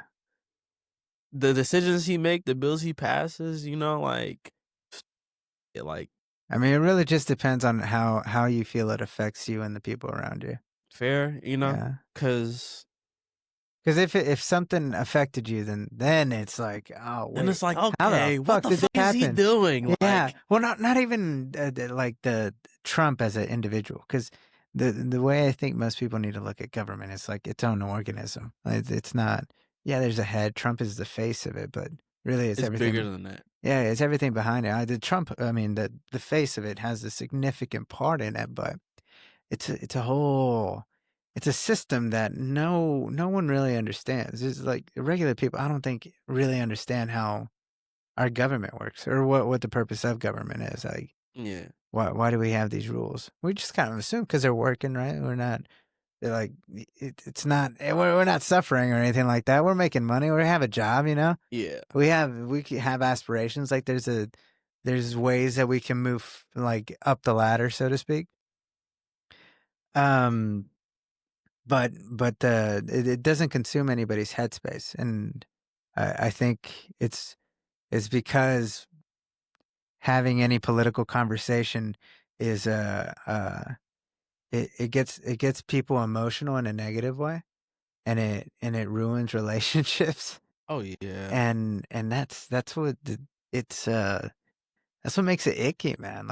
Like why do brothers and sisters have to split apart just over like a political disagreement? Yeah, like why can't people have their own political And opinions? You like know, why why can't we talk to each other, man? literally like, hey, you know, like I Like I'm understand. experiencing life, you know? Like from Yeah. my end, and I'm just trying to understand this shit. I assume that you're also trying to just understand how life works. Yeah. So if I want to be honest with you and try to convey exactly like what am I thinking, and maybe I don't research all this shit, but I do consume some kind of information. I do hear some kind of information as to what's going on around me. So Yeah. I base my opinion off of that. And But if you have a different opinion, then let me know. Yeah, like so because I do respect you and I do respect your opinion, so I'll consider it into my Rolodex of like of a mixture of what like has to click to me to get to my conclusion on opinion I have on a certain situation or whatever. yeah. Yeah. Does that make sense? Yeah, definitely. You know, like it's like, hey, you know, just because we disagree doesn't mean, you know, we're really that different, you know, like, hey, you believe in this one thing, I believe in this other thing. You know, we think that we think that different things should go on in the country, right? We think that different rules should be made in the country. We think that the country should operate under different, you know, different rules, different parties, right? Yeah. But that doesn't Well, I don't think necessarily we think. I think we're told. we're told, right? Because Like I think a lot of us don't think. yeah, like We it just live in definitely life, has a man. I mean, it's not required of us, you know. It's yeah. life is kind of numb sometimes. Yeah. I think it definitely has a lot to do with like external influences, you know. But, you know, people are just like, hey, you know, like, oh, you don't believe in the same thing I do. You're what's wrong with you're what's wrong with our country today. Like that's literally how they see it, bro. They're just like, okay, like if you're let's say it's what 2016, right? Donald Trump versus Biden, or was it What did you say? 2020? 2016? Yeah, was it 2016? 2016 was with Hillary. Hillary, yeah, Yeah. fucking Hillary versus But there's Biden. different vibes every time that has an election. Like the vibes that were happening with Trump and Hillary, I think were kind of different to what was happening this most recent Yeah. Okay. election. Yeah. I think. Yeah. At least that was my experience. Like I felt that. No, I definitely agree, man. You have Yeah. people storming the Capitol. Nah, you definitely, yeah. With this most recent election, man, that was definitely a Shout out tense the one. feds. Shout out the feds, Shout man. out the feds, Shout man. out the feds, man. Hey, please don't cancel us. Please. But yeah, like, bro, like with this most recent election, right? You got people like so divided. Like I feel like this last election was like so divided. Like you're either on one side or you're on the Wait, other. actually, how old were you in 2016? That was 9 years ago. Shit, I was 13. Oh, okay. So yeah, I think yeah. So like this might be the most or did you pay attention? Or did you feel the vibes during the 2020 election too? Oh yeah, definitely. You know, And you like, felt them in 2016? I just remember it vaguely. I'm not gonna Oh, okay. sit here and say like I just remember it like the back of my hand. You know? Yeah, no, but you felt the vibes though. Yeah, like you had I people. mean, because that's I'm trying to convey that for the people that don't understand this stuff, they do still hear about it in a way or the way that someone like conveys it. So maybe you get negative feelings from the people around you, so therefore you feel negatively towards this other Yeah, like party or candidate or whatever. yeah, like, And but you're not paying attention, so it's like if they make remote sense to like even a little bit, then it's like okay, yeah, no, I trust you, like yeah, yeah, no, oh yeah, whatever, yeah, no, yeah, trans men or women, that's yeah. okay. Yeah, no, literally, bro. Like, Yeah, you're right. That makes perfect sense. yeah, I'm just like, bro, like, you know, I try to respect people, I guess, you know, like, if you want to, like, you know, like, if you want to identify something, like, you know, cool, like, I can respect that. Oh yeah, no, I'm not trying to get into the transition. Oh, okay. Yeah. It was just a tennis side that I just added in there. But yeah, no, like, definitely, you know,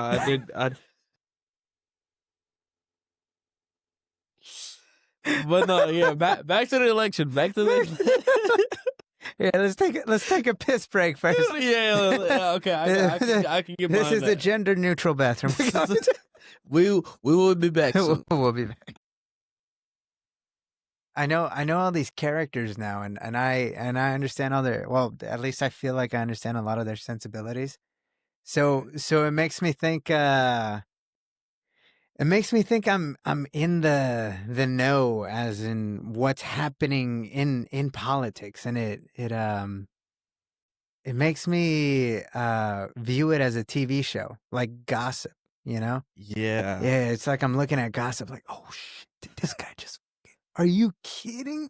Like, Yeah. dude, it's huge because as soon as you see this one thing happen, you see the president react a certain way, and you're like, Yeah. oh, wow. Okay. That makes sense. Yeah. Ah, shit. Okay. So if you're seeing it as a TV show, it's like seeing Game of Thrones, dude. Yeah. It's so exciting. But it's up that is happening in real life, though. Yeah. It's like, bro, like, I literally will be scrolling on Instagram, dude. I'll see something political, and I'll literally see like Europeans or like Australians in the comments talking about how America is like television for them, like how they're just laughing at America and in our politics, bro. Like, for example, no. I mean, they can't laugh at our politics because I mean, we rule them, really. yeah. We are the American empire, like for better or worse. Like we're daddy. We're know? them, yeah, we're them, bro. We're him. Oh, hey, did you want a espresso or anything else to drink? What else you got? Oh, I got you. I don't remember. But my memory's kind of bad. Ebony soda, Capri Sun. Oh. Waters, Dr. Pepper, Coke, butterbeer. You know what butterbeer is? That shit from Harry Potter? Yeah. Dude, let me get a butterbeer, man. I didn't even know they made those. Oh, dude, he's bringing out the crazy bottle opener, man. You guys got to see this thing. Thanks, man. But dude, we go on so many tangents. It's awesome. dude, we're talking about going back to your grandma. Explain who your grandma is. Dude, we went from Bishop Judy to politics. Yeah. Oh yeah. Yeah, I don't know if I said this already, but yeah, like my grandma would just like be fed up with like my sister's behavior, you know, because my sister, she has I think it's ODD, oppositional defiant disorder, where she literally, it's literally like a chemical imbalance in her brain, like compelling her to deny authority figures, right? Like she just cannot stand being told what to do, bro. Like, if you tell her to not jump, she's gonna jump because it's a chemical imbalance in her brain telling her to do the opposite of what you tell her.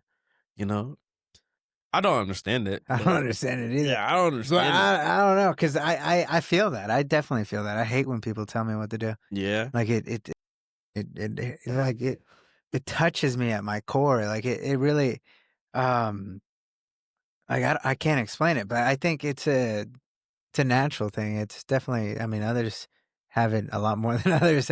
yeah. But I obviously don't act on it when I get told what to do. But it does irk me. It's that ick, you know. Like it really.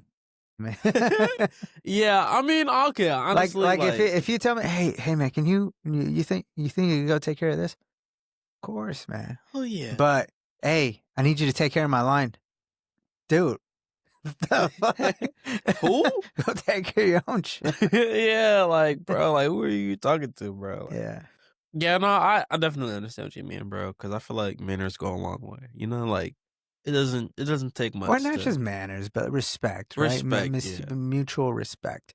I respect you because for some reason I automatically respect you because you're you were hired on as a leader. So like there's some kind of vetting that happened to put you in that position. So I have to give you the benefit of the doubt. All right, what makes you good at that position? All right. Well, I'll listen to you until you disrespect me. Yeah. Because you got to respect me. That's part of this deal, you know? Yeah, like, you know, like, yeah, you might know a little bit more than me, but like, we're still both humans at the end of the day. Like, you know, respect goes a long way. Respect definitely goes a long way, guys. It doesn't take much to be nice. Definitely, you know? Because little shit like that, I'm not gonna lie, little shit like that will definitely make or break my day. Like, you ever hold the door open for somebody at the store and they don't say thank you? Like that shit, you're walking off like, well, okay, then like, you then like you don't want to say thank you. Like who do you think you are? You know, like yeah, like I'll literally be at the store like talking to myself, like you can't say thank you. Like really? Like I just held the door open for you. Like were you raised in a barn? Like Yeah.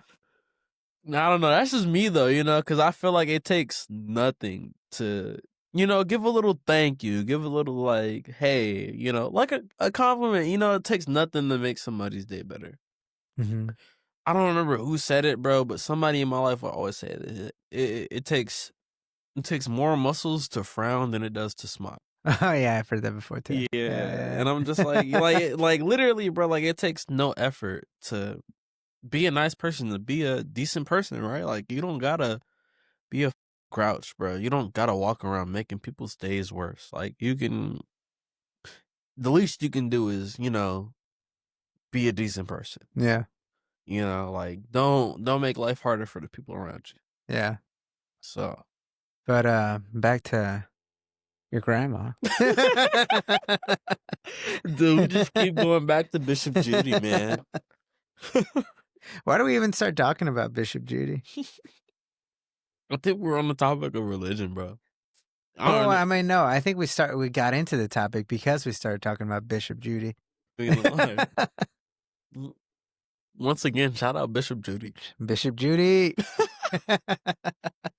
Yeah, no, I love my grandmother, man. Like, she's going through a rough time right now. I'm not gonna lie. Wishing her the best, but she's getting older. She realizes she doesn't have that much retirement money put up, and now she has to work again. She has to stop living her, leisurely life, and now she's back to being a working woman. Mm-hmm. Honestly, that could drive anybody nuts. Right? Like, you've been retired for like 10, 15 years. And all of a sudden, things aren't going right, and now you got to start working a job. Got to start working a job. Is that for real? Dude, yeah. And like, she's a widow, okay? Uh-huh. She's a widow. And my grandpa, he hit the lottery back in the day. Not for like a crazy amount, right? He got like, I want to say $250,000, right? And this is like in the 50s. So the economy was not as crazy as it is today. Definitely not the housing You're the market. first like person I know that knows someone who won the lotto. Yeah, really? Yeah. Uh-huh. Hey, shout out to Grandpa Nate. Hey, he won the lottery. But yeah, he won the lottery. Like I said, he didn't win like the fucking Mega Millions, right? He didn't win like the Powerball, right? Like he's not Hugh Hefner. But he got a little bit of money. He was like, you know what? Hey, I'm gonna buy a house. I'm gonna buy a house in cash. That's what he chose to do with his lottery money. He bought a house on the lake. The maintenance is kind of expensive, right? Like it's a lake house. It has a pool. It's not the cheapest to maintain, right? My grandma being older, she's having to spend more and more money, out of her savings and whatnot. And eventually it just got to a point where she realized like it wasn't sustainable for her, like she needed to downgrade, because doing that on her own, like it wasn't feasible for her. It wasn't realistic. So yeah, she's having to come to terms with a lot of tough decisions, but she's a tough lady. She's gonna turn out all right. I don't doubt that at all. She's gonna be just fine. Yeah, I mean that's man. Yeah. Because really, I was talking to this with Juan, but Hernandez? No, Juan Marin. He was just on the podcast on Sunday. That episode hasn't come out yet, but okay. Yeah. That the American dream is dead. Yeah. Yeah, you can no longer retire. Like, feel confident that you're gonna work all your life and then retire, and just the act of retirement. Like, retirement is it used to be it was a given to a lot of people, and now it's not a given. You might get to the point where you can't work anymore, and you're like, that's real life. Yeah. I don't know how many people that's real life for, but I'm not assuming it's a little. Yeah. It feels like it's a lot. how do we get to like? Are we gonna be like? Is there gonna be more people like that? Are we gonna be like that? Yeah. Do we have a plan? Dude, you know what? You remember that guy that was like the designated patch changer on 1F? The old guy? The designated what? The old guy who would just do the patch changes on sales and fenders? Oh yeah. Dude, I think about him all the time and I'm just like, damn, like I wonder how he got to where he is right now, to where he's like 70 plus and he has to work in a warehouse, bro. He has to work in a factory. Like, I'm not gonna lie, that's a nightmare, bro. Like, you're not even able to work like a chill job either. You're like, you're in a factory 10 hours a day, 4 days a week, which, obviously it doesn't sound that extreme, right? But when you're 70 years old and you're pulling 10-hour shifts, like, dude, I don't want to be 70 still in the factory, still working a job where I'm fucking, 10-hour shifts, man. 12-hour shifts, man. Like, I'm old. Like, let me be old. Let me chill. Like, I've worked enough. The economy today just isn't built around retirement anymore. It just isn't built around the American dream, right? Inflation has increased so much, bro, to the point where like it's hard to just obtain the same simple shit no more. Like, and you got so much shit going on in the world, like you can't even get government aid anymore. Well, I heard that the government just reopened. I'm not too like. This is what's so interesting about the podcast, right? Yeah. Is that like you don't know a whole lot about politics, but like you hear about shit. I hear about shit. And that's what most people hear about. So it like that's a perspective that people need to hear from. Yeah. Yeah.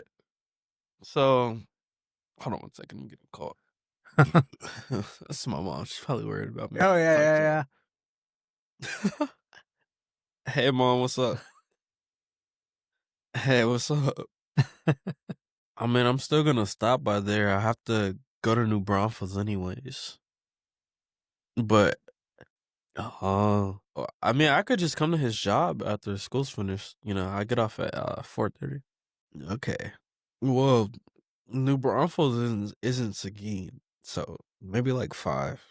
Oh, he works. He works in New Braunfels. Oh, I thought he still worked at the Seguin dealership. Okay. That's even easier for me. Nah. I'd rather just meet him. I hate paying tolls, but yeah. Okay, yeah. I get out of school at 4:30. All right, love you. Bye. What were we saying? We're talking. You first gave the preface of I don't know what I'm talking about, but I don't even remember what we were talking about. Like the American dream. Oh, the American dream. Yeah. Yeah, nah, the economy is really bad these days. Like, yeah, inflation has been so bad, like, dude, there's no value menu on McDonald's anymore, dude. You remember when all dollar size menu. I know it as a dollar menu, dude. Yeah. That's how I know it. Dude, all size cups used to be the same price, dude. It costs like $2 or $3 for like a large drink now. You used to get the same size cup for 99 cents. Bro, like the world is ending. Things just aren't the same anymore, man. The world as we know it is ending. The world as we know it is ending. The United States empire is on a downturn right now. Bro, I would say like the major like worry in my generation right now is being a homeowner, dude. Like you have all these people like worrying about whether or not they're gonna like be paying mortgage on a home just because like everybody's buying the houses in the market to rent it or do Airbnb. Like people are trying to turn houses into a business, nobody's even living in some of these houses. They're just like, I'm gonna put this on Airbnb, I'm gonna flip it, I'm gonna make money off of it, and then that increases the prices. Like Hey, you want a house? There are no houses available. You know what else increases the prices? What's Have you ever heard of BlackRock? BlackRock? Oh yeah, isn't that like the mega company that owns like a bunch of other big companies? Yeah. Yeah. Yeah. So what they do is they buy a bunch of houses. They outbid people like you and me that try to bid for a house or whatever. Yeah. They outbid us by a little bit because they know the market, so they know how much to bid. And then they get a loan at a like 0.00001% interest rate, and then they rent it out. Fuck. They're buying a lot of the houses, like at least 10. I am confident in saying at least 10% of the houses in the United States. They're buying and then they're renting, and they're continuing to buy more and more and more and more. Which, if you think about it, at the end of it, because BlackRock is huge. I mean, they have a lot of capital being money. And if they continue buying houses and renting them out, they could control the rent. And they're a private company, so it's not like so in a sense they're kind of acting like a demon. I don't know, like a government or whatever. But if they control the price of rent, then they control those people. Yeah. And then they control the society if all you could do is really rent and you can't own your own property. They're trying to monopolize the world. Yeah. BlackRock is. I can't say that. They're gonna cook us, bro. They're gonna cook us. They're gonna cook us. I don't know. We got maybe 10 viewers. So. Hey man, once you get big though, we can't be saying stuff like this, man. BlackRock's gonna see it, dude, and they're gonna copyright your shit. But that's when it matters, man. You know what? Yeah, the truth needs to be told. Yeah. You're not lying. You're not lying. The truth needs to be told, man. Mm-hmm. You guys, watch out for BlackRock. Don't BlackRock, State Street, Vanguard. Dude, Rock Nation, man, they all control everything. All right, let me stop, dude. I'm brain rotting now. Yeah, so you agree the American dream is pretty much dead? Yeah, dude. Everything's so expensive nowadays. Like, it's so expensive. Like, even living by yourself, like even just living life as a single male adult, everything is expensive, right? You know, like you wanna rent a house? Boom. Hey, there's gonna be $12,000 for a 700 square foot apartment. Like, hey, and you're not ever gonna own this apartment. So, well, I get an apartment is cool for an adult to just starting out as an adult, right? But like I said, the market is so bad. You got people literally living in apartments, like, planning on doing that for the rest of their life because the housing market is so bad that they can't buy their own house. Mm-hmm. So now they're searching for all of these alternative solutions. They're not really. They've given up on the idea of owning a house. They're not even trying to obtain that anymore. They're just focused on living for themselves, living in the moment. I feel like it's crazy. Like, shit, my parents, they weren't the richest, but in the late 1990s, shit, they had a house built. They paid these construction people for a specific blueprint. They said, "Hey, this is how we want our house. This is how we want our room set up. We want this layout. We want this blueprint." Dude, imagine how exciting that is. Yeah, like getting your own house built, paying for that, seeing it over time, just like coming to reality. Like there's no feeling more greater than that. Mm-hmm. But imagine getting your own house built in 2025. You can't, bro. Like, or a millionaire or something. Yeah, like you gotta be a celebrity, bro. Like, you can't be the average working Joe, expecting to get a house built on some private property, on a private lot. Like, it's just not realistic. You gotta live for yourself. You gotta move into that apartment. You gotta pay that rent that you can barely afford. Mm-hmm. Not a lot of people have it really good. Do you think more people, like you've known more people that don't have it really good than have it really good? Yeah, bro. Like, how many homeowners do you know? I feel like that's like a status now. And in terms of like my friends, bro, none of my friends own a home. Actually, one. His name was Luis Garcia. Shout out. Shout out to Luis, man. He got really, really good at trading meme coins. And he made a trade so big that he was able to quit and buy his own house. That is the only yes. He had a plan, he made it happen. He's the only person I know who is not family that is a homeowner. Mm-hmm. Are you a homeowner? No well, disrespect. I mean, I still need a. What do you mean no disrespect? Nah, I mean, like, I don't want to like offend you. The bank owns his home more than I do still, so. Okay. Yeah. Well, you pay a mortgage? Mm-hmm. Okay, I consider you a homeowner. Shout out to Gerardo. You're a homeowner, man. I respect it. If you pay mortgage on your shit, man, you're a homeowner. You know, like, but I don't know anybody other than you and Louise who pays mortgage. Everybody else I know, you know, is either still living with their parents, and there's nothing wrong with that, by the way, you know, or they're living in an apartment paying rent.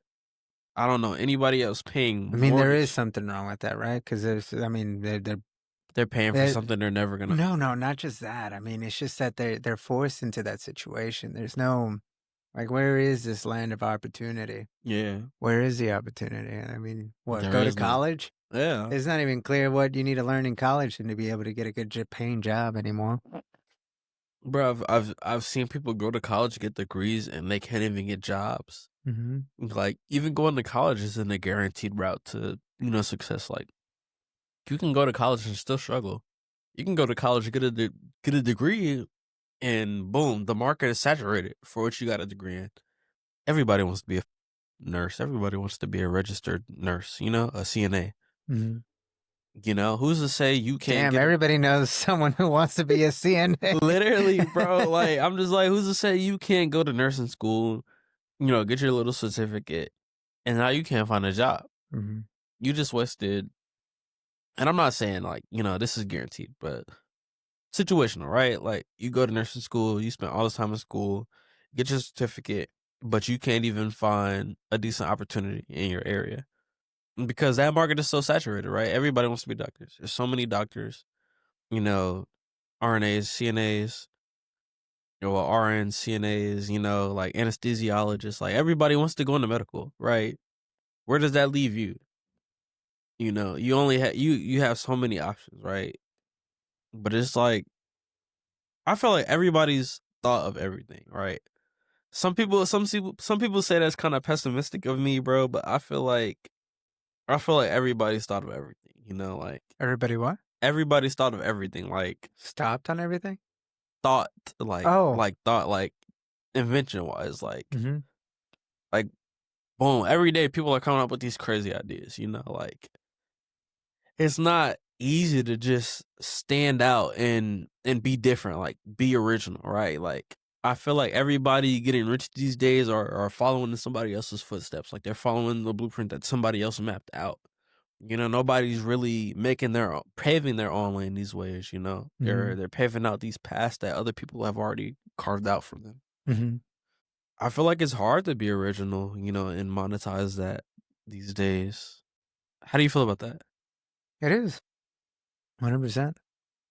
I mean, but it's not just about being original. It's hard to just be in like be able to be productive.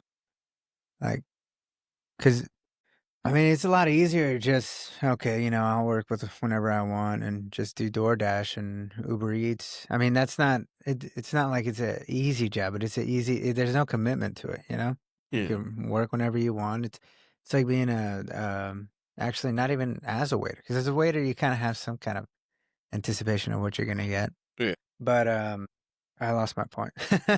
Nah, I kind of see where you're going with it. Like, fuck. You know, like you said, it's no commitment to, like, jobs like that, right? Like, you can work on your own schedule. I lost my point. Oh my god. Yeah, but you actually were following what I was trying to say? Yeah. I hope people do understand what I was trying to say or make their own conclusions, because I think I had a pretty good point there. Yeah. All right, I was trying to make a pretty good point. Nah, I feel like nah, that, like, I definitely understood, like, what the direction it was you were trying to go in. Mm-hmm. You know, yeah. Like, But yeah, like I said, I lost my point too.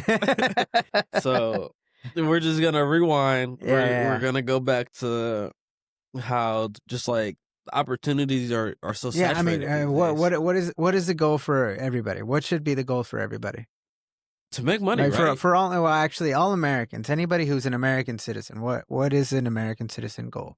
I feel like everybody wants to make money, right? Everybody, Make like you money, said, but yeah, I mean, but you gotta have a limit. Like, what is your goal? Like, making money. yeah. Put in an actual like a real goal that you feel you might be able to achieve. Like that's something to be proud of. For me, bro, honestly, it's. I feel like a realistic goal is, I would probably say like making 100K a year, right? Like, you know, for me, I think I read somewhere that like even the average household, averaging 200K a year in income, they still don't live like comfortably. Like they still have, like more money, more problems, right? You're in a different tax bracket once you hit 100,000, 6 figures a year. But even couples that are pulling in like 200K a year in 2025, they don't feel like they're able to live comfortably, because now they have all these expenses. They're not able to really enjoy themselves. They're so focused on their housing, their cars, that they're not able to really enjoy themselves. I guess it kind of depends on like who you are, how you deal with your finances, right? Because 200K is a lot, right? I wrote that in the news article, right? 200K is not really like living life in 2025, right? But I guess if you're the right person, with the right, It's the middle class now. yeah, like it's not that crazy to be to be a 200K Yeah. household anymore. Like that's normal. Like people are looking at you like, oh, like it's 2025. Like you need to be, like you can't be like married to somebody and only one person is working the job, right? Only one person could be the breadwinner. In 2025, I feel like both of you have to, like, both the two people living in the household have to be working to, be able to enjoy themselves, to be able to afford nice things, right? Like, just because of the economy, where the world is at today, everything's so expensive, like, right? Like inflation, like to the point where two people have to work, right? It has to be a 2 income household Mm-hmm. for you guys to be able to actually be able to do anything, for you guys to be able to buy the food and drinks that you want, for you guys to be able to take those trips that you want, to be able to save the money for that vacation that you want. Mm-hmm. It's not the same. Yeah. So what should people do? Overthrow the government. Nah. I I'm mean, there joking. is a feeling of that, right? Yeah, I mean, obviously people want to change, especially with the government shutdown that's been going on as of lately. I don't know. I guess people are just tired of the BS. Yeah. People are getting impatient, Mm-hmm. They're tired of being the butt of the joke, I guess. Yeah.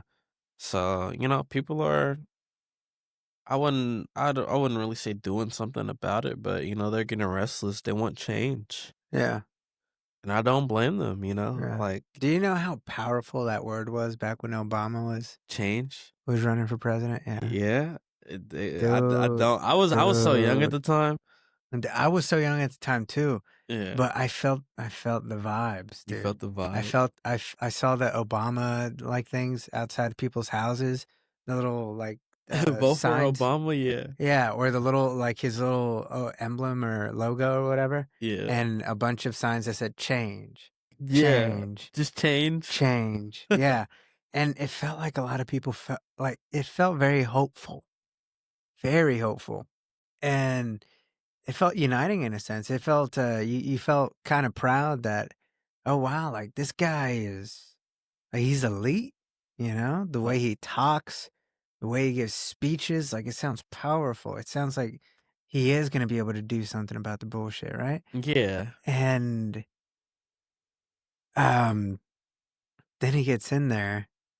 Well, I at the time as a kid, I never understood any of this stuff, so I never really felt that type of shit. But Yeah. now look at now that I pay attention now, obviously you kind of have to go back and try to evaluate how different presidents performed in different aspects of the issues. Yeah. And so you go back and you look at what Obama promised and what Obama actually did. It's kind of heartbreaking, man. It really makes you like think that the system is rigged. Like, okay, so what? This guy just lied to me. This guy's a puppet, bro. Yeah. But if you really trusted him, if you really believed in him, and then all of a sudden he does a 180 on all these things, it's kind of like heartbreaking in a sense. Yeah. So you just kind of give up on the system. But then they give you another candidate, then they kind of get you all riled up again. It's like, oh, okay, well maybe this guy. Oh, but the thing is, yeah, a lot of people voted for Obama. Yeah. But now everybody's voting against the other person. Like once Obama couldn't run anymore because he did 2 terms, and in those 2 terms, I believe people voted for Obama. And then once he couldn't be president anymore, and then they put Hillary up there, like how do you think Hillary became the Democratic nominee? Shit, they want to change. They wanted Who? The lady president, the first like Hillary Clinton? Yeah. Yeah, but how do you think she became the nominee? Like the Democrat? Like why is it Hillary against Trump? Like why is that our Trump's choice? the bad guy. Yeah. They're just like, hey, this is the celebrity's apprentice, bro. Like this guy is not a political figure. Yeah, this guy ain't real, man. Yeah, like, do we really want this guy representing us? Like, this guy, how can this guy be a political figure? This guy is literally Donald Trump. Like, he's Donald Trump. Like, how can this guy be the president? Is what they're thinking, you know? Yeah. So they painted Hillary as a good guy because Donald Trump was the bad guy, you know? Yeah. No, but what I mean is, like, do you feel like you have a choice as to who gets to be the one of the two? Nah, like people already have their own preconceptions of people. You know, they already have their own. Like, do you ever anticipate being able to be the Democratic nominee or the Republican nominee? Nah. Like, do you see what the path is to get there? Nah, it just kind of happens, dude. Yeah, People, Do you think kids nowadays grow up and the president isn't a part of their repertoire of like, I want to be an astronaut when I grow up? You know, like yeah. Probably kids nowadays aren't saying, I want to be the president when I show up. Yeah, probably not, dude. They see what's going on in America today, even though they don't understand it, dude. They're probably just like my point is that it's a black box. Yeah. Like no one knows how that shit works. No one knows how that shit works. Yeah. And once you start noticing that, oh hey, I don't know how this works. Let me figure out how it works. Wait, but if most people don't know how it works, that means we're all kind of asleep to the whole situation. We're just kind of letting them go on autopilot. Yeah. And it's like, it's too crazy. Like, it's just crazy now. So why pay attention? You know? It's just easier to not deal with it at that point. Yeah. Or think about it or talk about it with people. But it feels like they're running this thing off a ledge. Like if you're paying attention, it looks like we're going off a cliff right now, and no one knows what's gonna happen. Like as soon as we go over that cliff, is it a 10-foot cliff? Are we gonna go like straight down and okay? Yeah. All right, we're fine. Or is it just you can't even see the ground. Like there's just fog between the cliff and the ground. Yeah. You know? But we're going full throttle at it. Yeah. And I don't think anybody's paying attention. And it's freaky to me. It does feel freaky that like we probably won't see old age. Yeah. Yeah.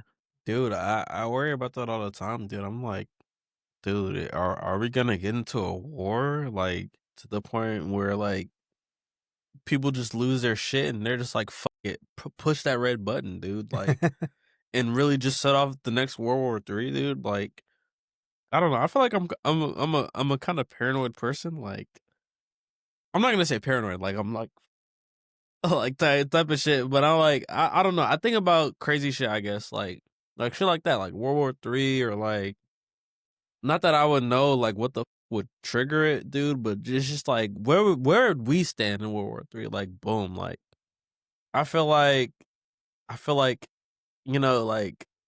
if we did get into World War III, Russia would definitely be our enemy, and then shit would escalate to a point of like no return. Yeah.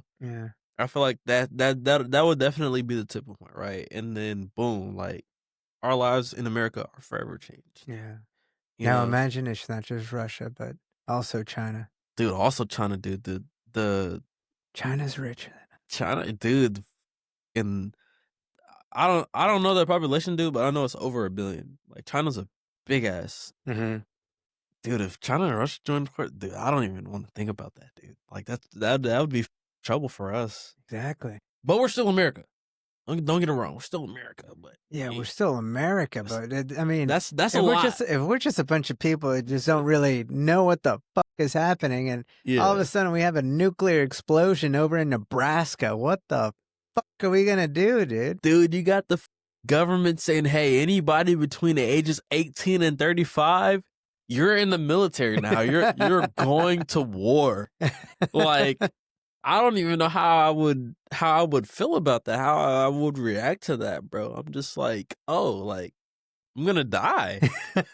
I'm gonna lose my life in combat, man. Like, fuck yeah. Like, at that point, I'm just like, yeah, like I definitely apply for FAFSA.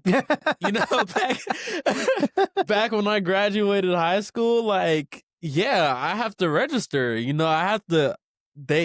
I'm like, I'm being auto selected into the draft. I'm being drafted. Like, I'm gonna die. I'm gonna die overseas, like in an unfamiliar place. Like, we have to go to war now. And that's literally like the worst case scenario for me, bro. Like, I don't know. I just wish like shit in the world was like not so tense, bro. Like, why so serious? Why is it that deep? I don't know. I just feel like everybody should mind their own business. I feel like it could all be so simple. Yeah. But imagine we're the ones that didn't mind our own business, and we decided to meddle around all over the world.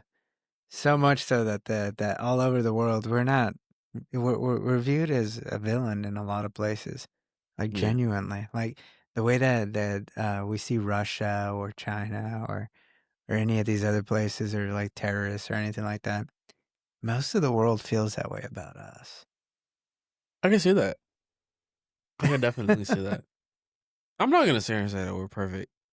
There's probably a lot of things I don't know about, to the point where like we definitely just like forced our way into some shit, and we're just like, hey, we're America. Like, and I don't say that as we. I say that more as that the government, because I don't think we should ever equate like us regular people with their actions. Yeah, because obviously we don't really have a choice in that. We're just a civilian. Yeah, no, not even just a civilian. Because we have this illusion that with this, I don't know if it's an illusion or not, but we think that if we vote for someone and we get someone elected, that things are going to change, right? Going back to Obama. But nothing ever changes. Nothing ever changes. That we keep sending money outside of the U.S. We keep paying all these countries for reasons we don't understand. And nothing ever gets fixed here. Like our roads are pretty up. Like I would imagine growing up. I think I never saw a pothole. Growing up, they used to be taking care of you, Yeah, dude. Now all our money is going to the military and shit, dude. Going to guns, weapons, ammunition. Going to war. It's going to war. It's going to war, bro. And it's just like, people don't feel like we're in war. Yeah, like what's really going on? Like, are we really spending so much money? And no disrespect to like, our military, but it's just like, damn, like, where's all our money going? Like, where's the taxpayers' money really going? Obviously, that's your money. You're gonna be upset. Yeah. Like you see bullshit on the internet. You're like, bro, like this is what my money's going towards. Like what the, like and you get upset. Mm-hmm. So I can understand why some people definitely are upset with the way America is right now. Mm-hmm. All of our governments, funding allocations and whatnot. Just upset with the way things are currently. Mm-hmm. But what's exciting is that I think a lot of people are starting to pay attention. Yeah. At least. Maybe they're not. I mean, obviously, most people aren't going to do anything about it. But at the very least, they turn the TV on to see what's on, right? Yeah. And that to me is kind of exciting to see more and more people, at the very least, just pay attention. And they don't have to join some political party or like commit that, oh, yeah, I got to vote on this date for this amendment over here in my city hall type situation. Like, because like even here in Austin, most people don't know who the mayor is. Shit, I don't. Yeah. I'm not.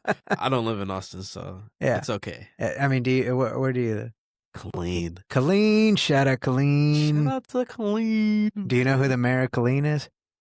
No. Bro, I live under a rock, bro. Even when it comes to. But you're not alone. I think most people live under a rock. Yeah, I know. I think it was. No, I'm not even gonna try to guess, bro. I'm gonna make myself sound bad. I know that the governor is like Greg Abbott, I think. Unless he got voted out of office, bro. I don't know, bro. I don't know. I'm gonna shut up, bro. No, don't shut up. Shut up, bro. I don't know shit. This is real, man. This is real. This is cool. Yeah, dude. Yeah, I told you, man. I don't even try to feed into the politics, man. I just take life day by day. Boom. They pass a bill banning people from working at. Dude, I'm just like, okay, like, hey, I'm gonna go see what Amazon's up to. Like. That's the type of guy I am, dude. I'm just like, hey, like, I'm not gonna move to Canada. I'm not gonna move overseas. Like, I'm just gonna deal with it. Yeah. But that's just me. Mm-hmm. I get like, for some people, like, some shit is just like intolerable, right? Like, what the? What do you mean that they're reducing costs to like government aid? They're reducing costs. They're reducing funding to Section 8. They're reducing funding to EBT. Like some people, they hear about that shit and they just can't stand that shit. Yeah. But me personally, if I was in that situation, honestly, you could call me. You could say I'm wrong and this is not how I'd feel. But honestly, I would just take life day by day. I'm like, like they reduce my EBT. Like. What am I gonna do to compensate for it? How am I gonna? Yeah. I'm worried about how the fuck I'm about to eat. I'm not gonna sit here sulking on the fact that they cut my EBT. Yeah. But I guess it would also be easy to say that if I were in that situation, I wouldn't feel that same way. So I can't really discredit that, right? I can't. I don't know. Do you really believe that? Like if you were on EBT? I really believe that, right? Just with the type of guy that I am, I try to be. I feel like I'm a pretty patient guy. You are. Thank you. I appreciate it. Yeah, you're a positive guy too. Yeah. So you see the glass half full. Yeah. That's kind of your superpower. Thank you. I appreciate that. But yeah, like I try to be optimistic even in like the worst situations. So I'm just like I said, I take shit day by day. I'm just like, this guy just passed the worst bill of all time, right? But I'm alive. Mm-hmm. I'm gonna deal with this the best way I can. I'm gonna go to work. I'm going to make my check, and I'm going to pay that 5% increase on my groceries. I'm gonna pay the 50 cents more for that frozen fish in the frozen meats aisle. Like it. Like. What am I gonna do? Tell these guys no? Like I have to. I live in America. Like I got to deal with it. It's for me. It's better to spend time, trying to resolve the problem, trying to work around it. Deal with it than complaining. You're about a problem solver, man. That's why you're a maintenance technician. Yeah, thank you. Yeah, not to discredit anybody who is upset with the way the world is, right? But I just feel like it's well, so I mean, much. it's also a mentality, dude. Like if you grow up like getting told that, like, I mean, this is the system and this is how it works. Deal with it, you know. Like, and if you get told that you're from the beginning and there's nothing that you can do about it, and you start believing it, I think, at least that's me trying to get into somebody's head that did get that type of messaging all their life. Yeah. Yeah, there's nothing you could do about it. Like, hey, I'm just trying to look out for you, man. Yeah. Like, the world is trash. Yeah, or the kids that grow up thinking, or like getting told that, hey, people hate you because of your blood. Oh yeah. Yeah. And there's nothing you could do about that. They're just gonna hate you, and that's that. That's a wrap. I think Fucking deal with it. Yeah, I feel like that's every minority, man. You know, just like, hey, you know, people out there they see skin color, man. That shit matters to them more than logical reasoning. You know, even though you're a human being just like them, they're not gonna see you that way because you're a different color than them. Mm-hmm. I mean, growing up in Killeen, you know, Killeen's a military city. It's really diverse. Yeah, I've never not okay. I'm not gonna say I've never experienced racism, but if I did, you know, it was something I didn't catch. Right, like in Killeen, like I said, Killeen's super diverse. It's a military city. You know, you have it's a melting pot of ethnicities, right? Like you see everybody there. So Killeen isn't really a racist city. I would say like Killeen, Austin, like, you know, those are like the main cities I've been in my whole life. Mm-hmm. And those are like two of the most like welcoming cities, you know? So I haven't dealt with too much racism, honestly, you know? But growing up, like my parents would always tell me, my mom would always tell me, like, hey, you know, like that shit is real life. People are really out here, you know, not like you. You know, like people are really out here and they don't like you because you're black, like, or because you're a minority. You're not the same color as them. Like there are really gonna be people out here who treat you differently because you're not a certain color. Mm-hmm. And you know, I've seen it. Like I said, I haven't experienced like crazy racism before, but I've seen it, and that shit is real, man. I remember my first time learning about like sundown cities as a kid, and I was like that's crazy. Like I heard, I don't know if you're familiar with Vidor, Texas. I heard Vidor, Texas is down by like Beaumont, Houston area. I heard Vidor, Texas is a really bad area to, you know, live in for black people, you know, because they historically they were a sundown city, right? Like if you were black and you were there after dark, you know, you would get dealt with. But even now to this day, like Get dealt with? yeah, you would get dealt with, Oh my bro. god, Like, what the fuck does that mean? dude, they were gonna get you out of there, dude, whether you liked it or not. Like, yeah, but how? dude, that they're gonna, if you're black, dude, they're gonna kill you, man. Like,